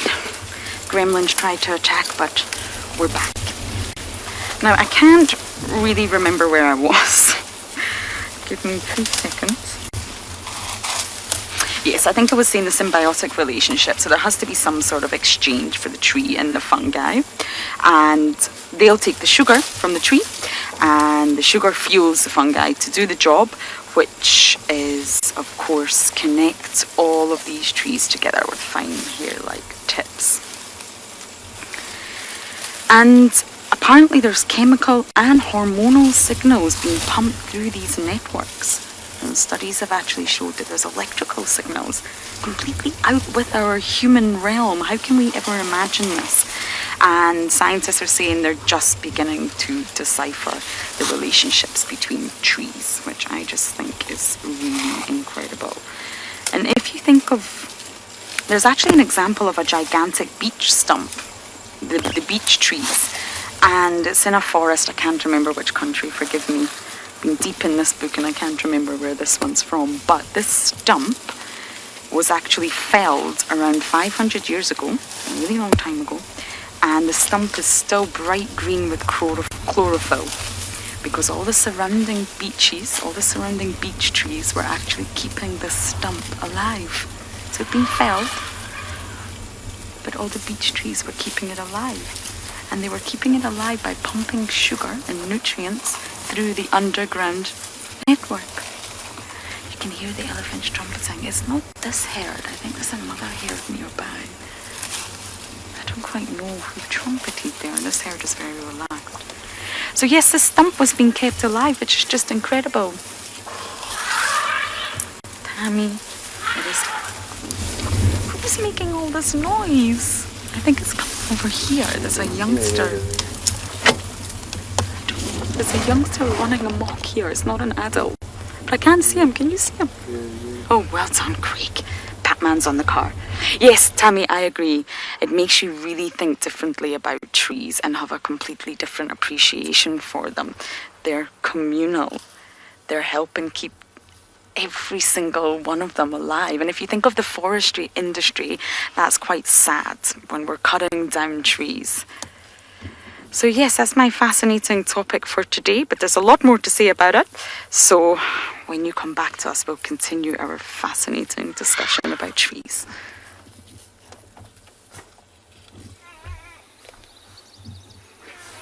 Welcome back to And Beyond Pinder. I don't know if you can hear that in the background, but we're sitting here with this cheetah and the beautiful 2 cubs feeding. And now, the monkeys might have been starting to alarm call towards these cheetahs, but there was a very weird sound, almost like a duiker or something like that being caught. But it's now quiet. Maybe it's just a young monkey that was hiding or something like that. Or yeah, let's just stay here for now. We can always go have a look later. Don't want to move right now because look at this beautiful scene that we have. She's now just gotten up and can probably stretch a little bit and so. Probably coming back for a last little bit of feed. She's a little bit agitated by these monkeys that's alarm calling now, because if they alarm call like this, it might let other predators know that there's something around here, and they might come and have a look. But let's see, I think they might rather stay around the nyala that they've got here. The youngster on the left hand side has been feeding since we've left you, and the other one was sleeping and obviously has now come to join. How beautiful is this female? If you think of the cheetah that we saw earlier, her stomach was hanging way more low and lower than this female, so I don't think she's eaten that much, but she's got 2 older youngsters, so I think she's letting them have most of it. You see how she's grooming herself there, just cleaning her paws a bit, trying to get the excess blood and so off. George, you are asking at what age cheetah cubs become independent. So there's a slight difference in that, seeing if there's siblings or so.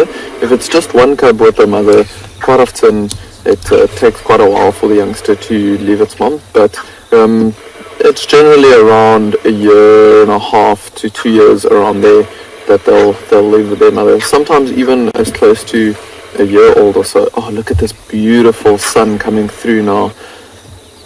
But as you can see, George, these two youngsters are completely dependent on meat now, not on milk anymore. Like when the mom was standing up, she didn't have any like hanging teeth below her stomach or anything like that. So give these youngsters about 6 months to a year or so, and they might also leave their mom. Oh, look at the beautiful sun coming through onto them now. Oh, these darn monkeys, I hope they sure don't alert any other predators of these cheetahs. But I think she looks fairly relaxed now. It's nice and open here around us, so I don't think she's too worried about anything sneaking up on them. Oh, this afternoon, beautiful afternoon light on them now. See, the youngsters are right around the neck there, so I think there's nice softer meat. Can hear actually a bit of crunching and so on as they are getting to maybe the vertebrae and so on. Look at this youngster, he might look this way when he turns his head. Oh, look at that, he's got like a reddish tinge to him with the sun falling on him. That's a little bit of blood that's on his face there. Oh, sad that there's an Inyala that had to go for this, but on the other hand, this female cheetah has now been able to give her little family something to eat and to survive and fight to live and for a little bit longer and fill their stomachs up.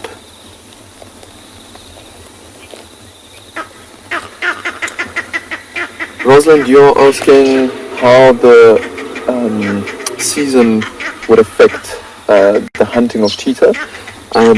I think in this particular area, not so much, because our vegetation stays very similar throughout the whole year. The grass just becomes yellow, but it stays long. The trees and bushes stay fairly green.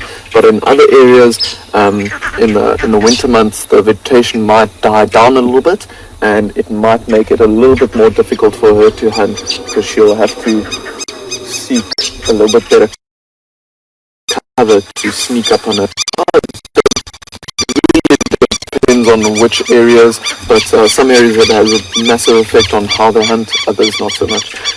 In the winter times, I think in this particular area, in areas where the vegetation dies down quite a bit, I think she'll resort to hunting in a little bit of thick area, but the grass is very long where we are here behind us in this open field, so I think that she was able to get nice and yala. Right up there was some lapwings that were alarm calling close to the watering hole.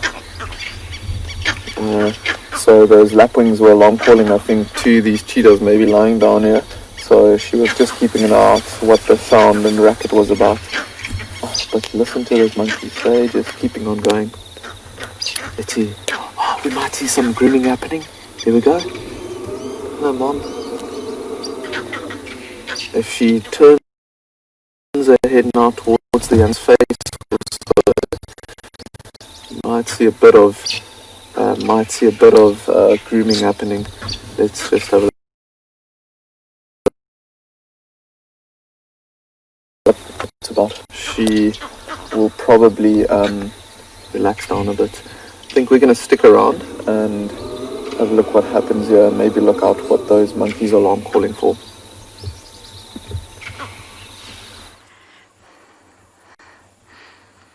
The rest of the herd has crossed into Torchwood, but we've got one loner down here, hopefully going to cross in front of us and we can get beautiful views. Now, going back to my tree theory, it's new science. I'm also learning.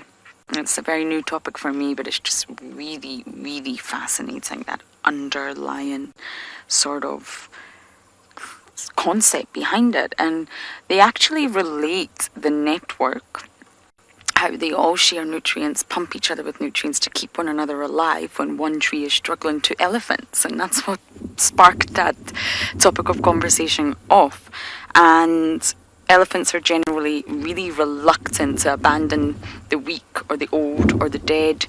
They will try their hardest to keep any individual of the herd alive, pumping them with whatever they need, encouraging them to drink, helping them keep cool, especially when it's a matriarch. And the reason I say that is the theory suggests that in any ecosystem, a forest, or even here in a savanna, there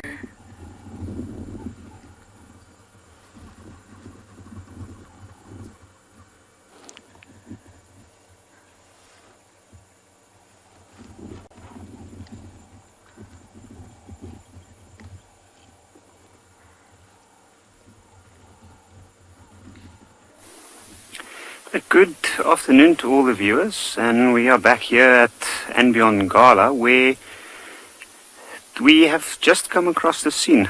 Hi, I am Yapi, and I'll be taking you into the last hour of this drive this afternoon.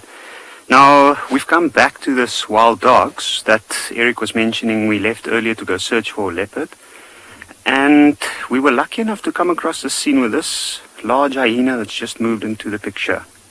You see some of the dogs off to the right. They've just picked up their head. Don't seem too concerned. And here's the other hyena we had earlier as well. This one looks like the younger one, as Eric has pointed out. And this was the one hanging around, just moving around, checking carefully what the dogs were doing. But now with this bigger one, it looks like there's a little bit more confidence.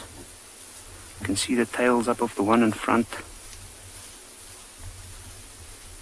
They don't seem too interested in moving off, but I'm sure they're going to stay within the area. You can see one of the dogs have just picked up its head and put it back down on the far right, and at the back another one did the same.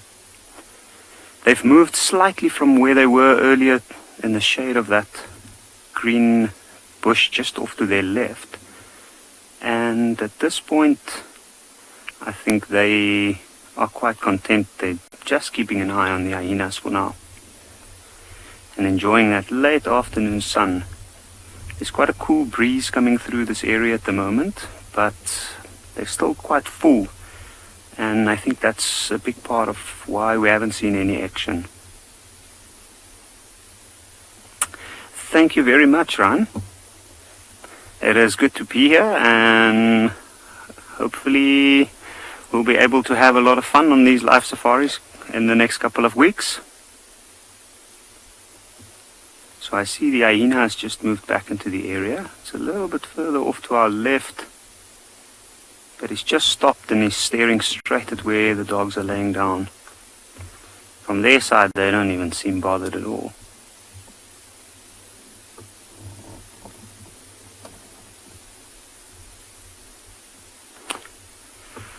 That's a good question. I have been a guide for 4.5 years now, and the entirety of that time I've spent right here on Gala.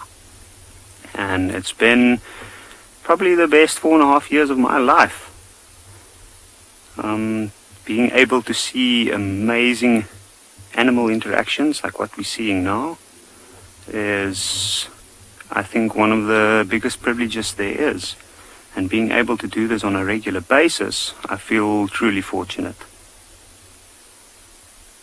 And we're basically just experiencing a small little window into all of these animals' lives, where we could have been doing something else this afternoon, but now we're witnessing a little bit of a ongoing feud between these two, or a ongoing relationship, so to speak. You can see slowly but surely that hyena seems to have just pulled up a little bit of courage. It's moving closer and closer. Its nose is down on the ground. The other one is not far behind it, off to the left. And it's slowly moving. Each time it moves around the dogs, it's closing the circle and it's coming a little bit closer. You can see now both of them have their noses down on the ground, and it looks like they're sniffing the area where the dogs were laying down earlier. You can see there's two dogs with their heads up off to the right. They're keeping their heads down. One's just put it down a little bit forward. Ears are down as well. And although they look quite timid and they look like they're not going to do much. Ooh, look at that. Ooh. I think there was even a little bit of a bark there. I think maybe that dog there on the far left was taken a bit by surprise. But now I can see some interaction happening off to the far right. And it looks like some of them might settle down again.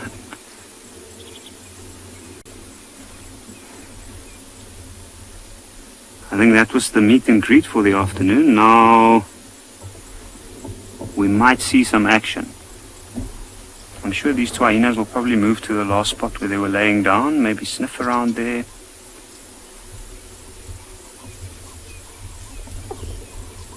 Ooh, it looks like they got something there. I'm not sure exactly what that is. At this point I can't see. But it might be some of the dog's scat from earlier on during the afternoon or the day.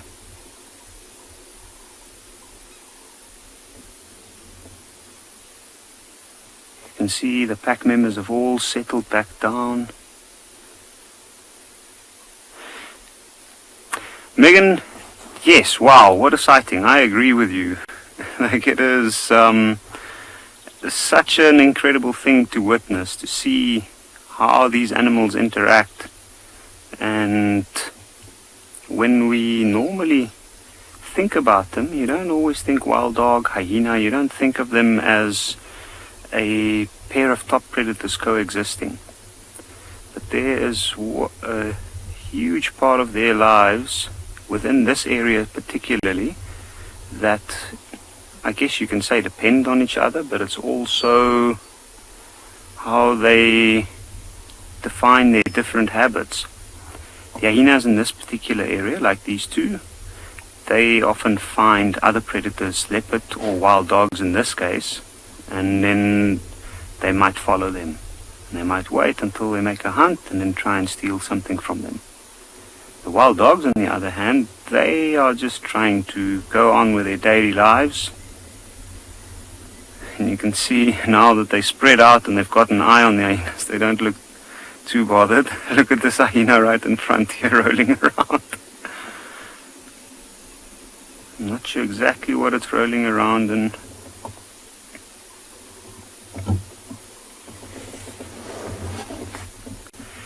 Okay, now very good question. Are hyenas and wild dogs related in any way? They are not related. They might have had a common ancestor long, long ago, but as things stand, they are not related. I think the closest living relative of the hyenas at the moment might be things like the genets or the mongooses, where the wild dogs, they on the other hand, they are canines. And they are not related in that respect. Two completely different species, they've evolved differently. They got different habits. Even though they might change that to coexist. You can see the hyena right in front here. He's just been having, looks like it's picked up on the scent. The wind has quieted down a little bit. I think myself and Owen, we're going to sit here and keep watching to see what's going to happen in this case. And, but I think for now, the dogs are just going to lay down and the hyenas might stick around. We'd like to follow up on the line we had this morning, but just having a quick stop here at the dam to see what's out and about. So far, just some bird life. This lovely little blacksmith lapwing foraging for food along the water's edge, as they often do in the late evenings. Very quick little birds. They'll often stand motionless and then dash forward as they spot their prey, either aquatic invertebrates or worms, insects.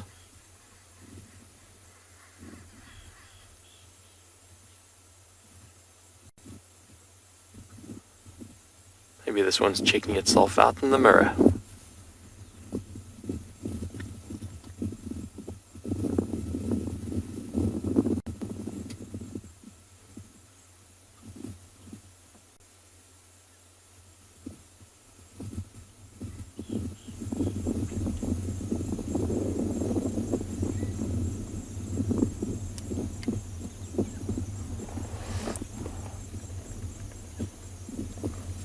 Always life along the water's edge, even if it's only bird life. Elizabeth, you agree it is a beautiful reflection in the water. The last of the golden light, casting the mirror-like sheen on the top of the water. A lovely afternoon. The wind seems to have died down a little. Still a breeze, but seems to be calming down this cold front that we had. I'm sure the animals have enjoyed the cool spell.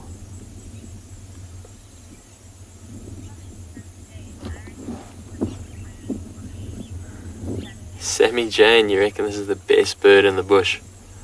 They are interesting and fun to watch and common around our waterways out here in the bush. I like how they freeze and then dash forward once they spot their prey.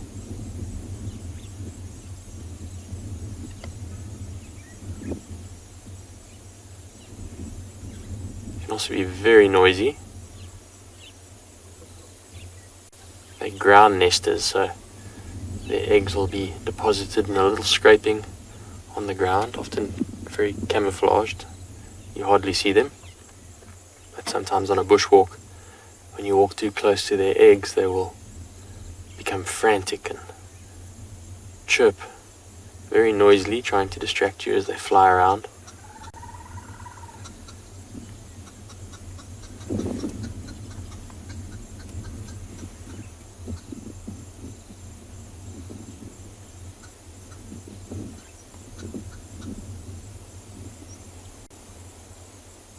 Also interesting that they're generally monogamous birds, meaning a pair will remain together for mating purposes.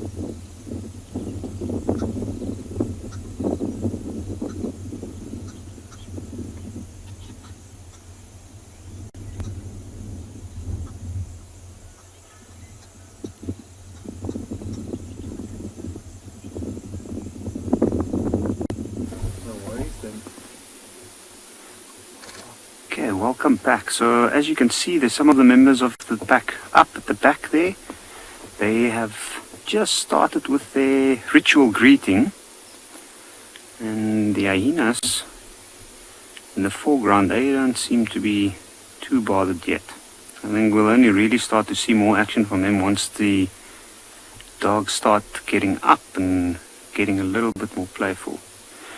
The one that was off to the left earlier, after they scattered for that little fright they got from the hyenas, have now moved over to the rest of them, and I think it might have also just been a quick greeting. You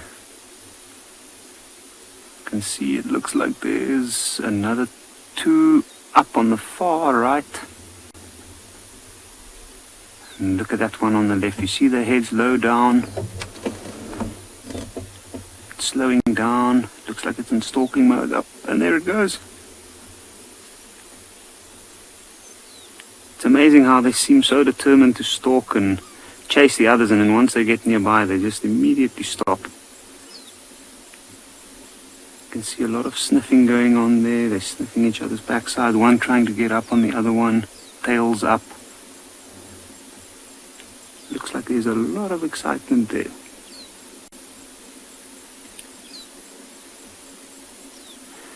Now it's often quite difficult to discern exactly what they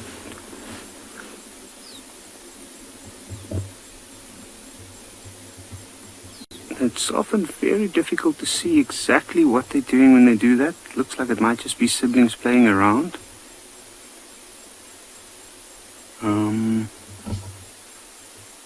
Now it seems like they've settled back down.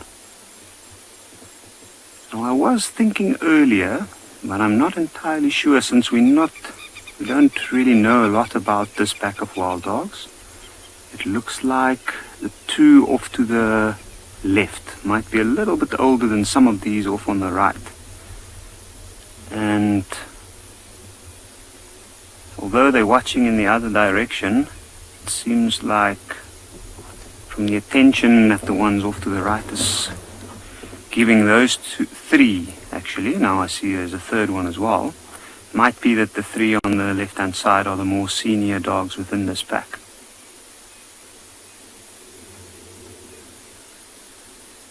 There's one at the back wandering off a little bit. You can see the ears are up high. It's scanning into the distance beyond the clearing. And the hyena has just gotten up as well.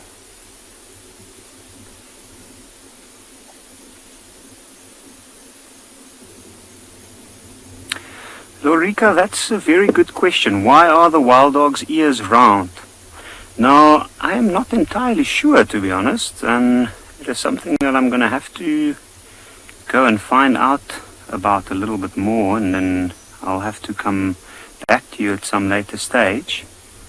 But it might have to do with the structure, the general shape. Maybe it's got to do with the fact they're moving quickly, so they need large ears that will be able to not just hear well enough, but also be able to take all the beating that it does when they move quickly through the bush.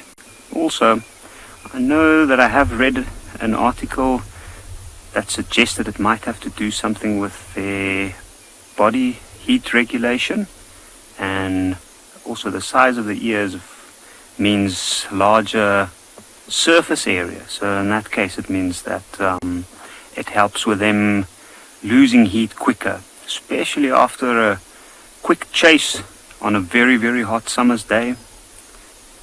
We can just see one up. He's heading to the one that moved off to the further side at the back. Oh, there we go. Let's see what happens there. They might start chasing each other. You can see the one sniffing where the other one was laying down. I think now we might start to see a little bit of movement. You can see now that one is rolling around exactly in the same spot where the other one was laying down. Sniffing the ground again. Shaking his head. Maybe he didn't like what he was smelling there. And you can see they're both facing in the opposite direction. Scanning through into the distance along the edges where the antelopes might be. So I think me and Owen's going to sit here and we'll see what happens. See if they might get started moving.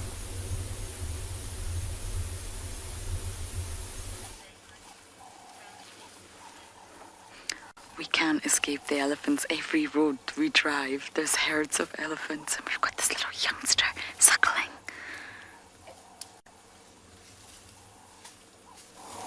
Isn't that lovely? Mom's feeding on a young cluster leaf, and the youngster is suckling. Another connection to the tree theory, actually, because the theory is that there's matriarch trees, but they call them mother trees. And let's just take young saplings as an example. So young saplings are maybe in a really deeply shaded part of the forest, and they lack the sunlight to photosynthesize, but they're surviving through the network, which is a lifeline. And the big trees, including the parent trees, are pumping sugar into their roots through this special network. So they're said to be mother trees that actually suckle their young, in inverted commas here. I think that's a bit of a stretch saying that. But there's mother trees that once they're very big and various, as we see you, yes, why are you trying to photobomb this shot?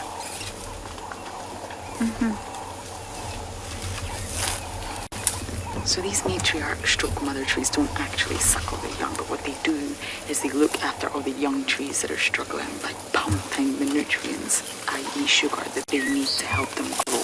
And they are then termed the mother trees. And that's why this theory links so closely to elephants. And this one here is suckling, but we can't see it. Because someone else wants all the attention. Mother trees are not necessarily the mothers, but they're said to be the biggest and oldest trees in the forest, and they are the ones with the most fungal connections. So the ones with the most fungal connections are the ones that are said to be the mother trees, but they're not necessarily the mothers. Martin, you're asking how old do I think this baby is that I now can no longer see. A good gauge. You're gonna block me again, aren't you? It's perfect. That's perfect, that view. Because a good gauge is when a young calf can actually fit under its mummy's tummy, so it's small enough to fit under its mummy's tummy, is said to be normally around a year. So I think this youngster is probably a little over a year. It's very small, but it's walking well. Keep getting head shakes from that your other teenager. And yes, it's a little bit bigger. When you see a newborn calf, they are so much smaller. So I'd say this one's probably a little bit around a year margin, but it's very difficult to gauge. It really is difficult. You look at the size, the mobility, and how they're using their trunk. It's a good way to gauge age. But it's only estimations, Martin.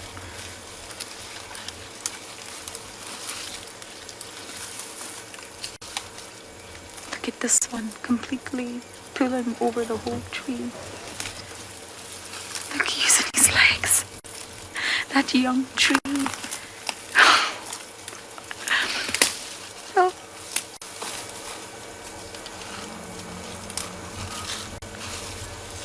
Although elephants look like they cause sort of mass destruction, apparently you all heard that, yes, crap, down it goes. They are ecosystem engineers, and just like many other organisms are ecosystem engineers, that's what the part that elephants play here. The way that they do push trees down like that is actually vital for the ecosystem. So it does look terrible. I've had to stop and move trees off the road all day. It's actually really important. There's lots of ecological reasons for that.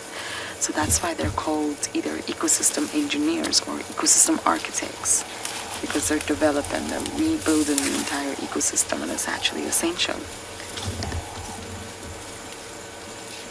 We've got a big one coming up here, great, just on this side.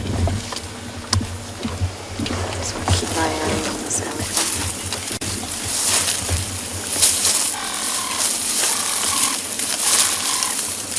As I watch this big elephant coming.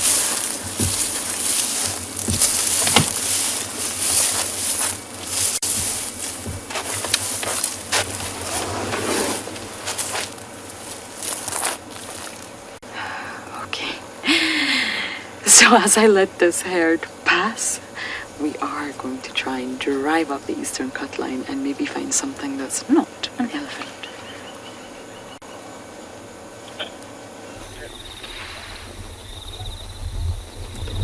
So we've been sitting here for quite a bit now, and as it gets a little bit darker, you can see the sun, or the sun has just started, or about to set behind the clouds in the background there, and both these youngsters and they have not stopped eating for at least.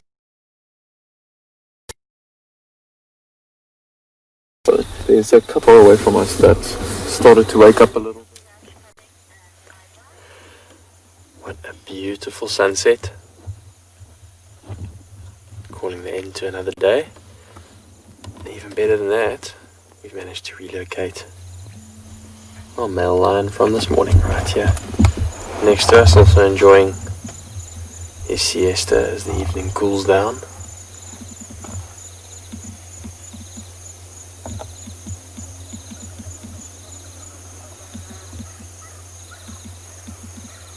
He hasn't moved very far from where we had him this morning, about 200 meters maybe.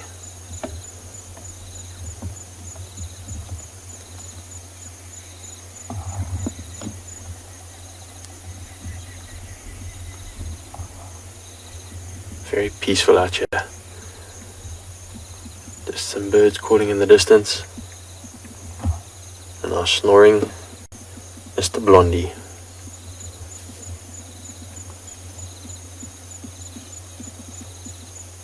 if you could call it snoring, more like contented breathing. Every now and then a little audible rumble.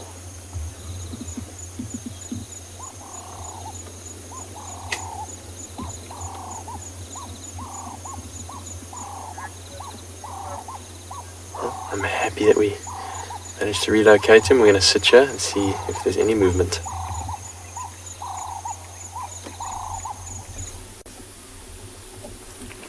Alright, so we've just started seeing some action here. The wild dogs have just gotten up. You can see up ahead of us, it looks like 3 of the younger ones. They're still playing around, they're sniffing around on the ground.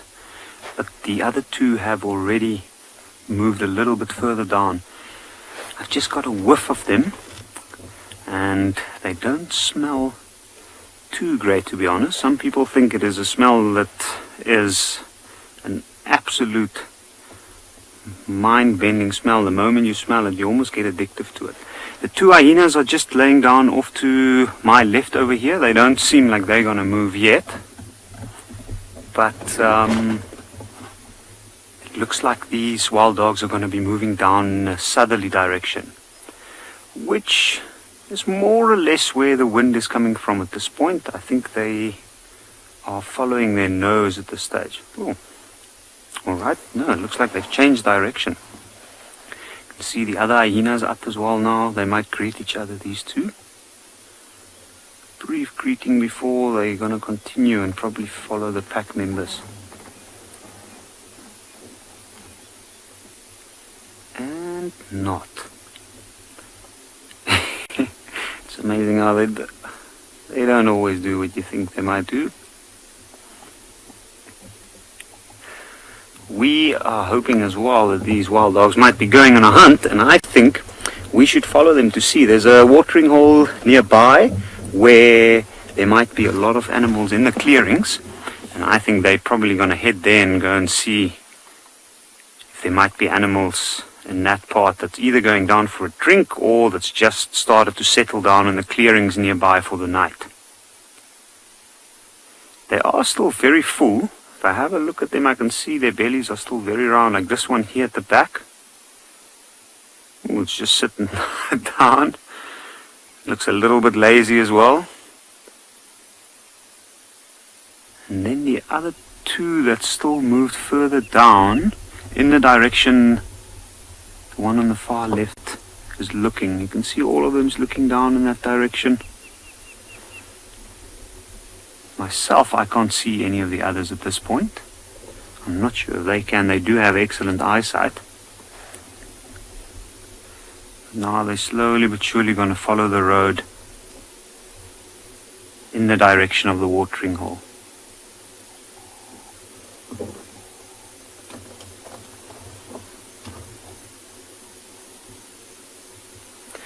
Neo, that's a good question. Statistically speaking, I am not sure what it is. I do know that it is often the alpha male or the beta male that leads the charge when they do hunt. But a wild dog hunt is often so chaotic that the one actually getting on to the animal and grabbing on, that one would determine which one is closer towards the animal. Now, I'm just going to start up and we're slowly going to start following these animals. Because they're moving slowly for now, but once they get moving, then it might be very difficult to keep up with them.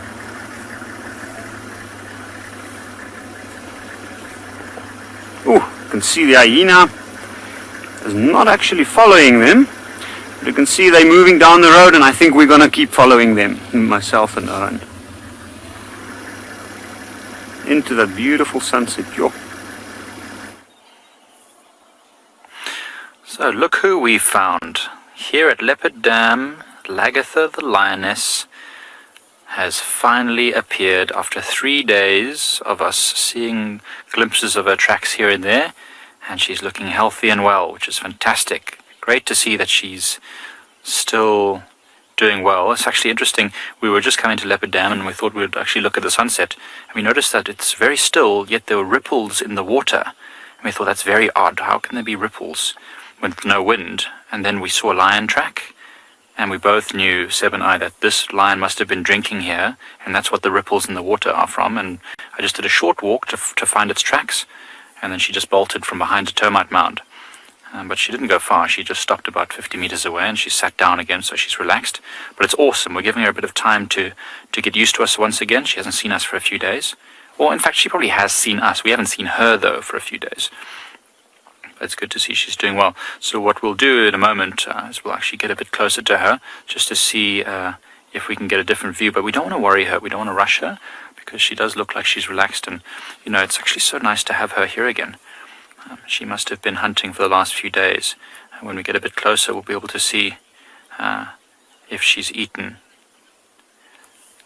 Kimberly, she has become the Queen of Pridelands, definitely our monarch. Oh, look at this big yacht. Oh.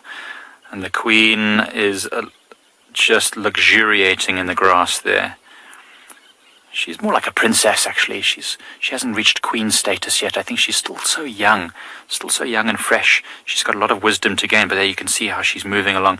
Actually, she's going in the direction of where we passed many impalas earlier, just feeding on the grassy areas adjacent to the road. Let's actually take ourselves a little bit closer to her to see if we can get another glimpse as she walks towards the road. It'll also be a good way to gauge how she reacts to the vehicle. After sleeping next to... Oh, she's actually walking straight towards us. I don't know if you can see her through there, Seb. She might walk straight towards us. Let's just have a look. She's just making her way right towards us. Let's see how close she gets to us. If she keeps following this game path, it actually walks right in front of us. It'd be amazing to see if she does do that, because that'll mean that she's become much more confident and comfortable, especially after she saw me on foot. Oh, look at her. She's absolutely gorgeous. Oh, striding with confidence, but you can see the spots all over her legs, so you know that she's still quite young. This is amazing, everyone. The first time I saw her a month ago, she ran from the vehicle like a cheetah on full sprint. And now she literally is coming sauntering just next to us. I wonder if she's investigating something there, because that's exactly where I spotted her first, where she bolted from behind that termite mound. I wonder if she's not maybe investigating a warthog. I know that it's an active warthog burrow. I wonder if she's maybe looking to catch a warthog. It's quite a tricky prey. I might just drive us forward again. It looks like she's stopped behind it. She's not emerging from behind the mound. Drive us forward a little bit more. If she is looking for a warthog, she looked quite slender. It might be that she hasn't actually eaten in a few days, and then she's looking at things which are maybe a little bit out of her experience range. A warthog is a tough animal to try and catch, to be honest. You can see that mound there, lots of holes all over it. Let's see if we spot Lagatha. Maybe she's playing hide and seek with us. There she is, just in the grass there. Can you see her there, Seb? Just going to stay very still. She's got her head down low in the grass. So she's still a little bit nervous. I don't know if it's of the vehicle, or maybe she's seen a warthog and she's waiting for it to come out. I don't know. But you can see there, she's got her head low in the grass, hiding in the smallest tufts of grass there. Oh, and there she lies down on her side. It's interesting. You can always tell the behavior of a big cat, if it's upset or not. She looks pretty relaxed. Miss Pixie, I don't know where her pride is, or even which pride she belongs to be honest. Maybe if we found some photographic evidence, some histories through the landowners in this area to see maybe where she originated, but for the moment we can't figure that out. But she has been seen feeding with a young male who had a limp, not so long ago, maybe a month and a half ago. So we know she has some interactions with other lions in the area. What we were thinking is that maybe she got pushed out by large, stronger males as they moved in, potentially. And she's quite young, so maybe she wasn't mating yet, so they chased her off. But they'll allow her back once she reaches her maturity. So whichever pride she came from will most likely take her back. Lions are very social animals. Never usually alone like this. How amazing. Look at that. We actually, Seb and I, think that we drove past her, because if she was in this exact spot where she is now, we wouldn't have seen her. It's unbelievable, right? She's great camouflage. So we drove straight past the dam, saw the ripples, saw the tracks, and then I basically backtracked her to where she is, and she bolted, but now she's come back. So it is quite possible that there are warthogs in these burrows right now, that she's hoping to catch a young warthog or a piglet. Of course, we know warthogs are not nocturnal animals, so unless they're out at the moment, they probably won't come out again until tomorrow morning. I don't think that she would wait all the way until tomorrow morning. There you can see a nice big hole. There's holes all over this mound. So they've got other escape routes as well. But it's all good practice for her. If she manages to catch one, she must be careful though of the large adult warthogs. They've got very sharp tusks that come out of their mouth, and there's shorter tusks on the bottom jaw which are sharp as daggers, and they can really slice her up if she's not careful. So she would have to really try and catch one of the young warthogs, one of the piglets. I think there's a warthog family here that has 3 youngsters. Not piglets as such, more like subadults, but not big enough yet to cause her really any major harm. But yeah, she does have to be careful. Well, we're going to sit with Lagatha for the rest of the afternoon, the evening, just to see what she gets up to.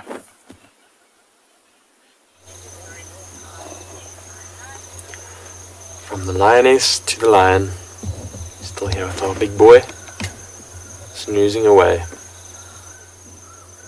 No hunting for him just yet, perhaps later.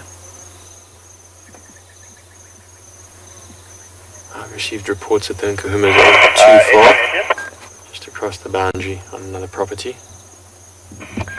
So perhaps you'll link up with them tonight.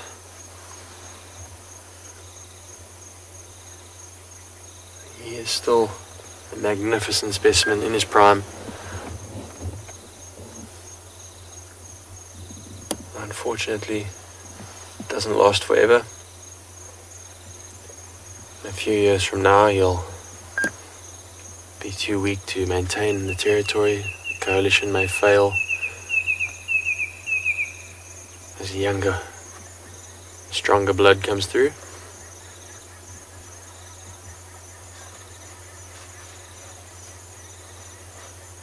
It's interesting, someone was asking me earlier about lion and what they do as they get older. We were chatting about it this morning. They often resort to weaker prey, sometimes going into the communities and grabbing livestock, cows and goats, even dogs. I've had a couple dogs eaten by lion growing up out here. It's very common. Anyone who's grown up in the bush will probably have had a dog eaten by a lion.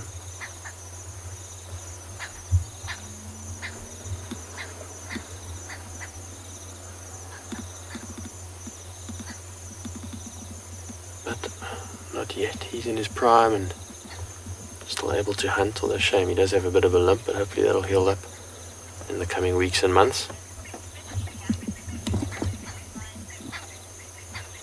Stitch cat, you asking, does this lion snore? I said earlier he was snoring, but it's actually more of a little bit of a grumble, like a content grumble. They've got very highly developed voice box vocal cords that often emit a bit of a grumble just from exhaling. That's what allows it to roar so loudly. So no, he doesn't unite snore like humans. He just emits a little bit of rambling breath of air. And even though he looks fast asleep, the smallest twitch or snapping twig will alert him and he'll be on his feet instantly. Always sleeping with one ear open, so to speak.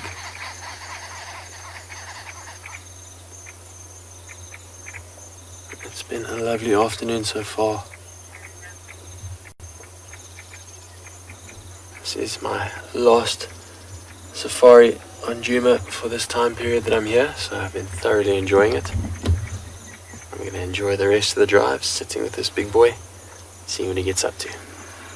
WildEarth relies on support from viewers like you to carry on broadcasting our daily live shows. A small donation goes a long way in helping us on our mission to connect the world with nature. Please visit our support page to see how you can help and become part of the WildEarth family.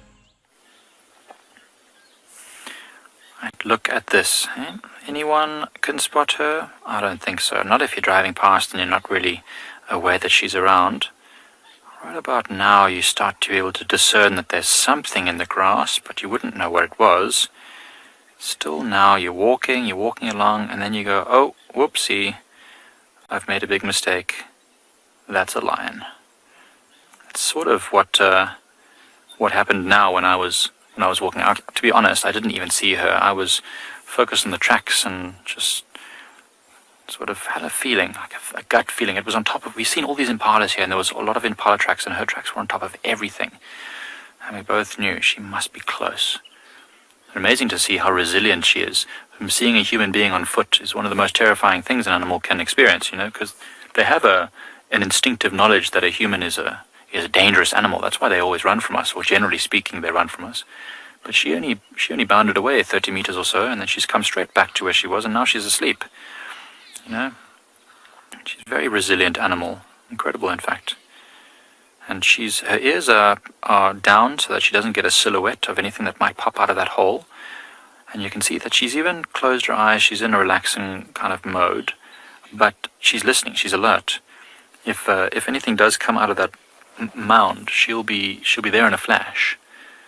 She looks relaxed, but she'll be undoubtedly able to spring like a coil like a spring like a coil, spring like a coil. Yeah, I think that's the phrase. She'll be very quick. They can move, I think it's around 80 kilometers an hour when they're at full sprint. Now she won't be able to get to full sprint in that short distance between here and the mound, but she'll certainly cover it in just 1 or 2 bounds, which would be amazing to see.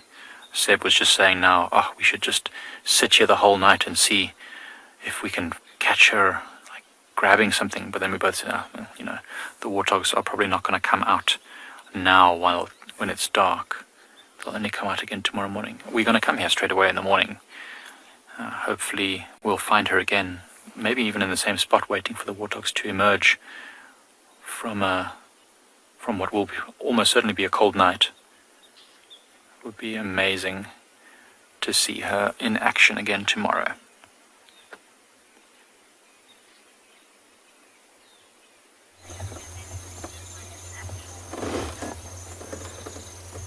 Seeing lions in action is the cherry on top. We spend so much time with them, fast asleep as you've been seeing, but getting to see them on the hunt or on the move is so magnificent to watch their powerful bodies as they move and go about their day. This big boy has now lifted his head and smelling the wind. Oh, lovely big yawn there. Rousing from his slumber, he looks like he needs a coffee. Thank you everyone for the well wishes.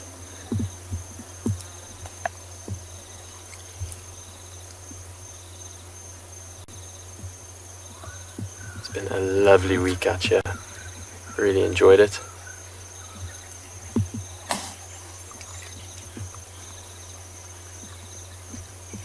Looking forward to the next time. Always special to be out here in the Greater Kruger. Oh, he really is yawning a lot. I'm going to start yawning soon if I keep watching him. Look at those eyes. Half asleep yet still penetrating. That deep yellow. A look only a lion can give you. Look at those scars on his nose and on his face. No doubt from conflicts and tussles with his brothers. With those teeth.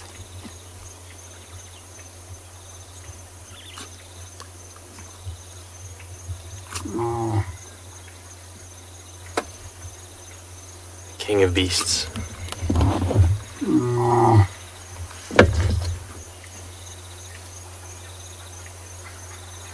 He's speaking to us. Maybe he's bidding me farewell. Thank you, boy.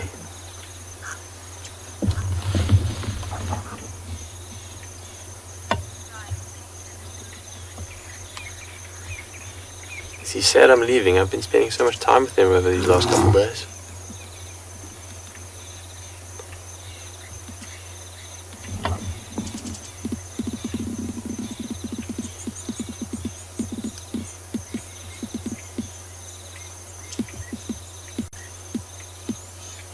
He's so beautiful, cuddly.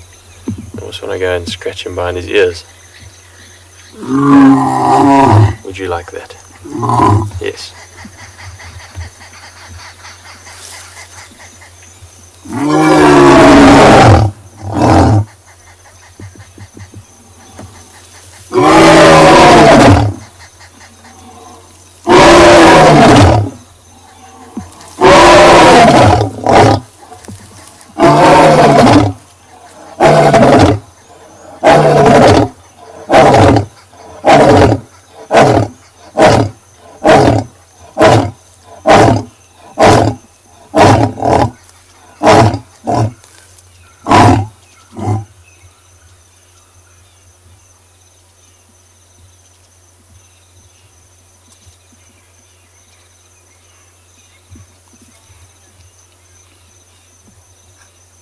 There's no words I can give to encapsulate this moment sitting out here with this big boy. Not just listening and hearing to his roar, but literally feeling it in my chest as it reverberates like a drum. The bass that's emitted from a lion 5 yards away, roaring, is something to behold. It's a real privilege.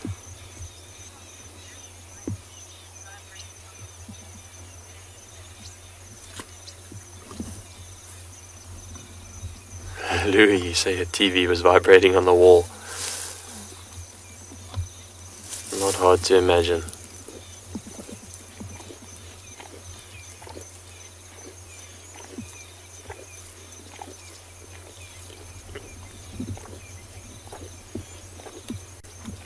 And not only can he roar, but he can do that.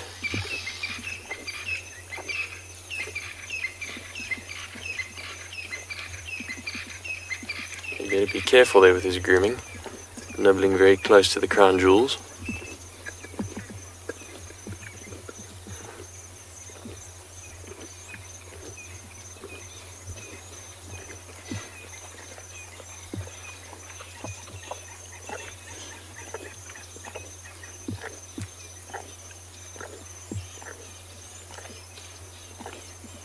He is really giving us a show this evening. From a sleepy cat to pulling out all the stops.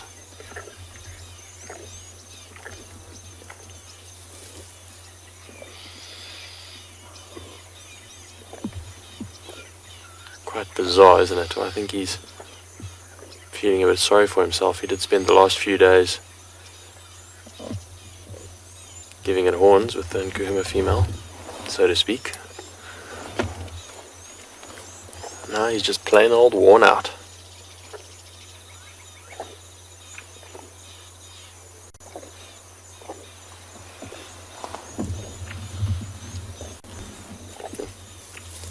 Tia's giving us all a favor there, not zooming in too closely, but very interesting penis that the cats have. Almost spiked and barbed. He's seen something, or heard something. His attention's been diverted, but we're going to stick with him. See if there's any movement. But what a lovely few moments of the king of the bush giving us the purest sound in Africa.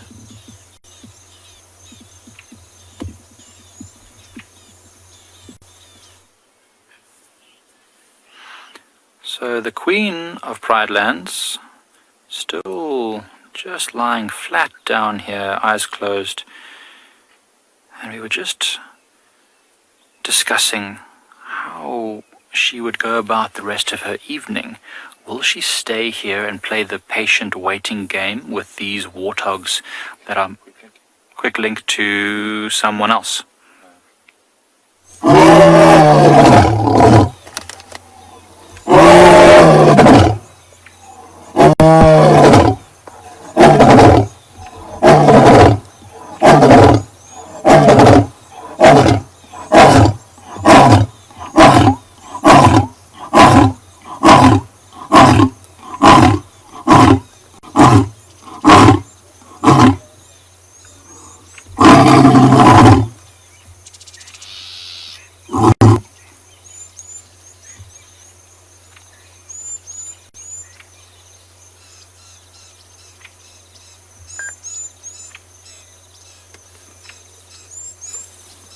who's the king. It's him, and he knows that this is his piece of bush.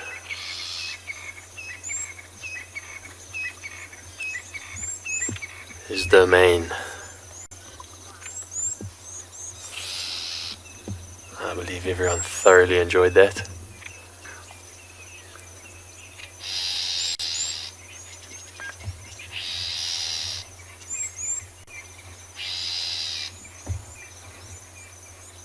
What a privilege to spend time with a roaring male lion.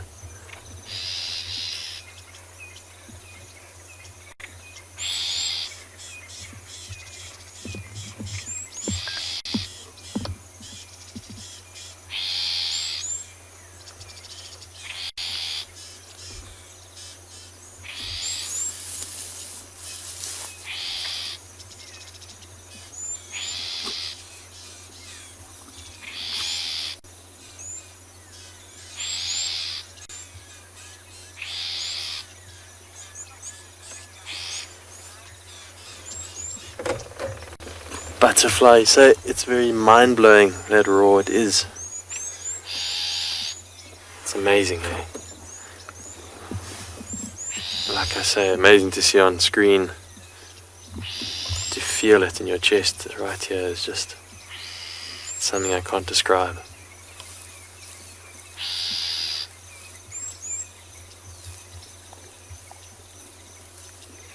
That sound travels so far through the bush.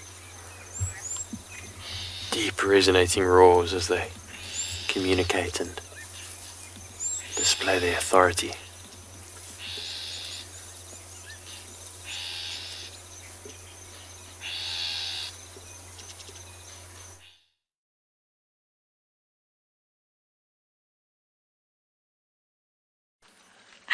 They're everywhere. We haven't managed to check as much at the reserve today as we wanted to because there's elephants everywhere. And we're now in infrared because there's not enough ambient light. Craig actually timed the sunset.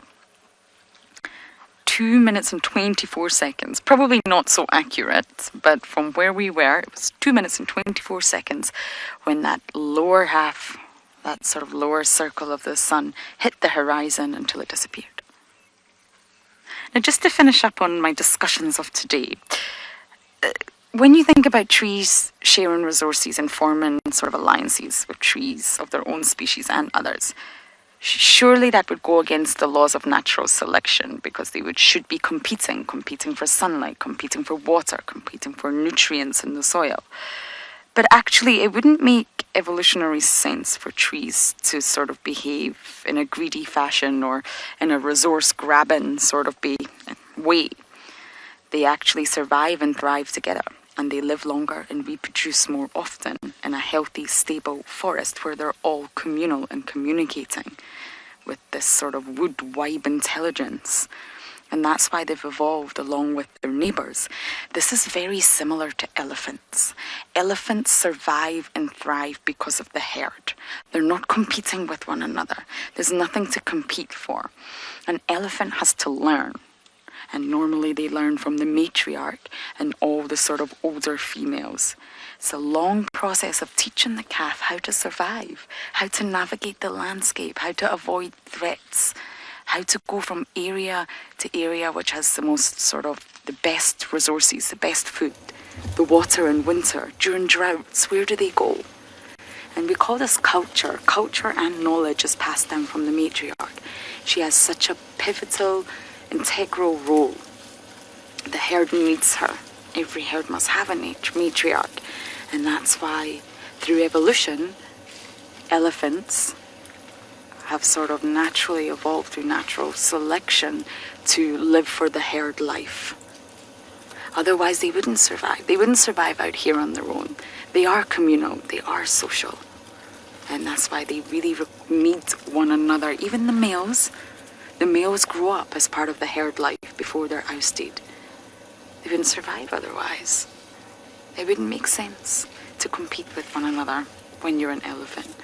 Now, this is not applicable for all species, of course, but when we're talking about elephants, it's very similar to that same concept that I'm bringing to light of the trees.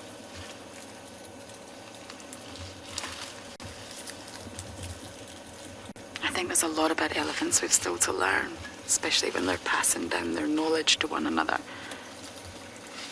You get elephants that are good matriarchs, but you also get females that don't make good matriarchs. You can fail as a matriarch, and another female can come in and take over. It's not often, but in special places like Amboseli, there's records of that. Not every female can be the matriarch. Not every female will be the matriarch. It takes a certain individual, a certain elephant to take on that role. So I'm going to try to navigate quarantine without bumping into any large grey mammals to see what else we can find.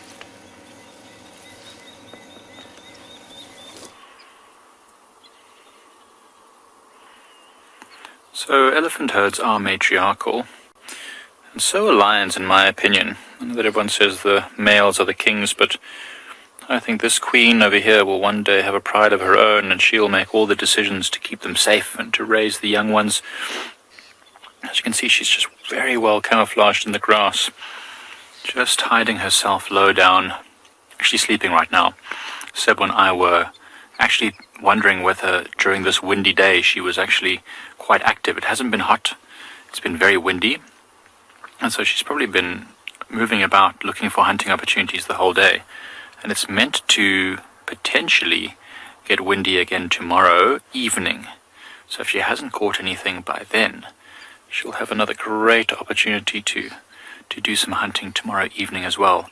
And it looks like it might be cloudy too. So wind plus clouds on a dark night, I mean, that's everything a lion could hope for great hunting opportunities.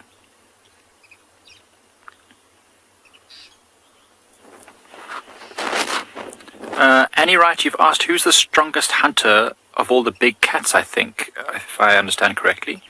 That's a good question. I mean, they all have slightly different hunting techniques. If we're talking about the African big cats, if you are talking about the African big cats, I mean, lions usually hunt in pride. There's usually a number of them. This lioness is a bit different. She's on her own, only for now.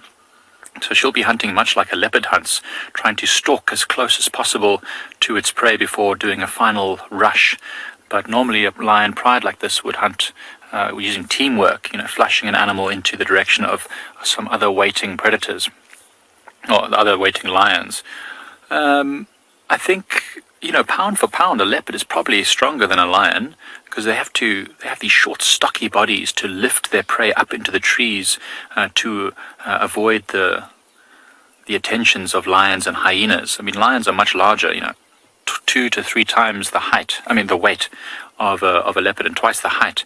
So, their body is larger and therefore more powerful, but a leopard is a stocky, strong animal.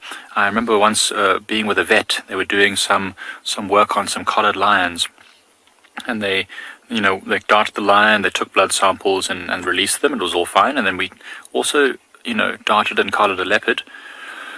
And when they tried to put the needle in the forearm of the leopard to find a vein, he did say something that stuck with me. He said it's like trying to push the needle through a block of wood. That's how tight and powerful a leopard's muscles are, especially on their forearms and shoulders, from lifting an animal into the tree. So think of the big cats. Leopards are probably the most powerful. Tigers and other animals, other big cats in other parts of the world are also massive, powerful animals. I think tigers are the heaviest of all the big cats, and the jaguar is bigger than a leopard. So they're powerful in their own right, also probably with very different hunting styles and techniques. So that's awesome. I've never been lucky enough to see jaguars in Brazil, in the Pantanal, or anywhere, or tigers in India. I'd love to, though. But what I do have is this gorgeous lioness here in Pride Lands. It's good enough. Just gonna finish now.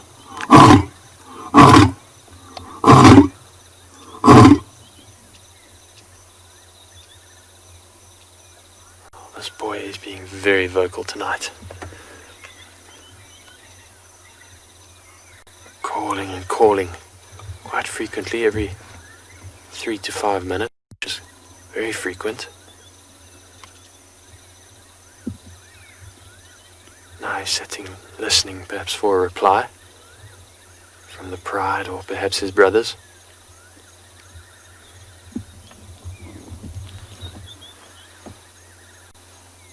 reverberating roars. Maybe he's wishing me a farewell. I'll take that.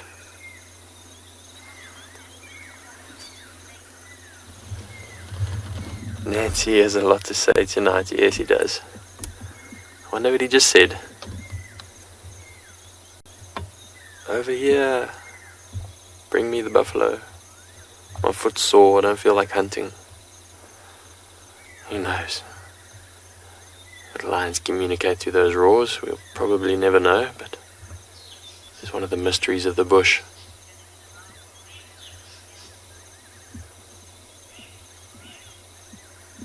How they communicate over many kilometers in the bush, several kilometers, and further to the west, the desert lions towards Kalahari and the coast. Accounts of their roars being heard between each other, between 30 and 40 kilometers away. Isn't that incredible? I met a guy who was researching lions there, and he had one with the GPS collar.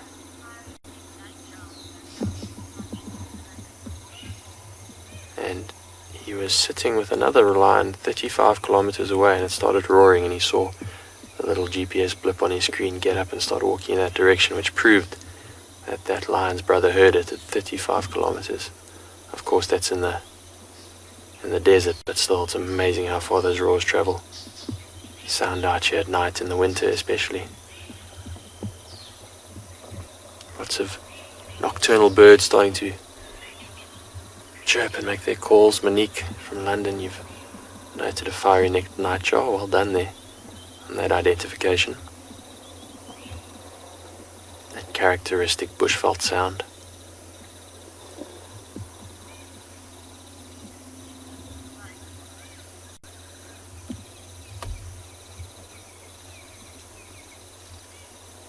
Well, it has been a fascinating week. We've really had some lovely sightings. Bush has been busy. I really enjoyed the Simbambili property. Spent some interesting hours here following and tracking these lion. All very successful game drives, and thoroughly enjoyed the week with the production. Everyone on staff, the presenters, the cam ops, technicians, everyone is just so accommodating and welcoming. It really is a lovely team and a privilege to be a part of it.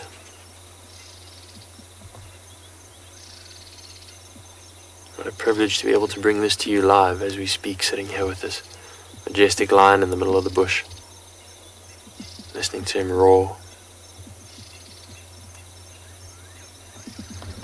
being able to broadcast it to you all around the world.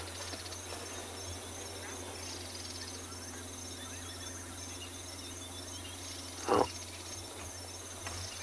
it's been a privilege and a lovely evening.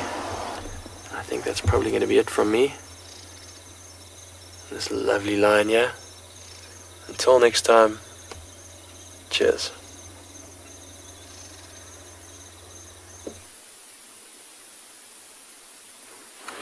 And a very lovely evening to you too, David.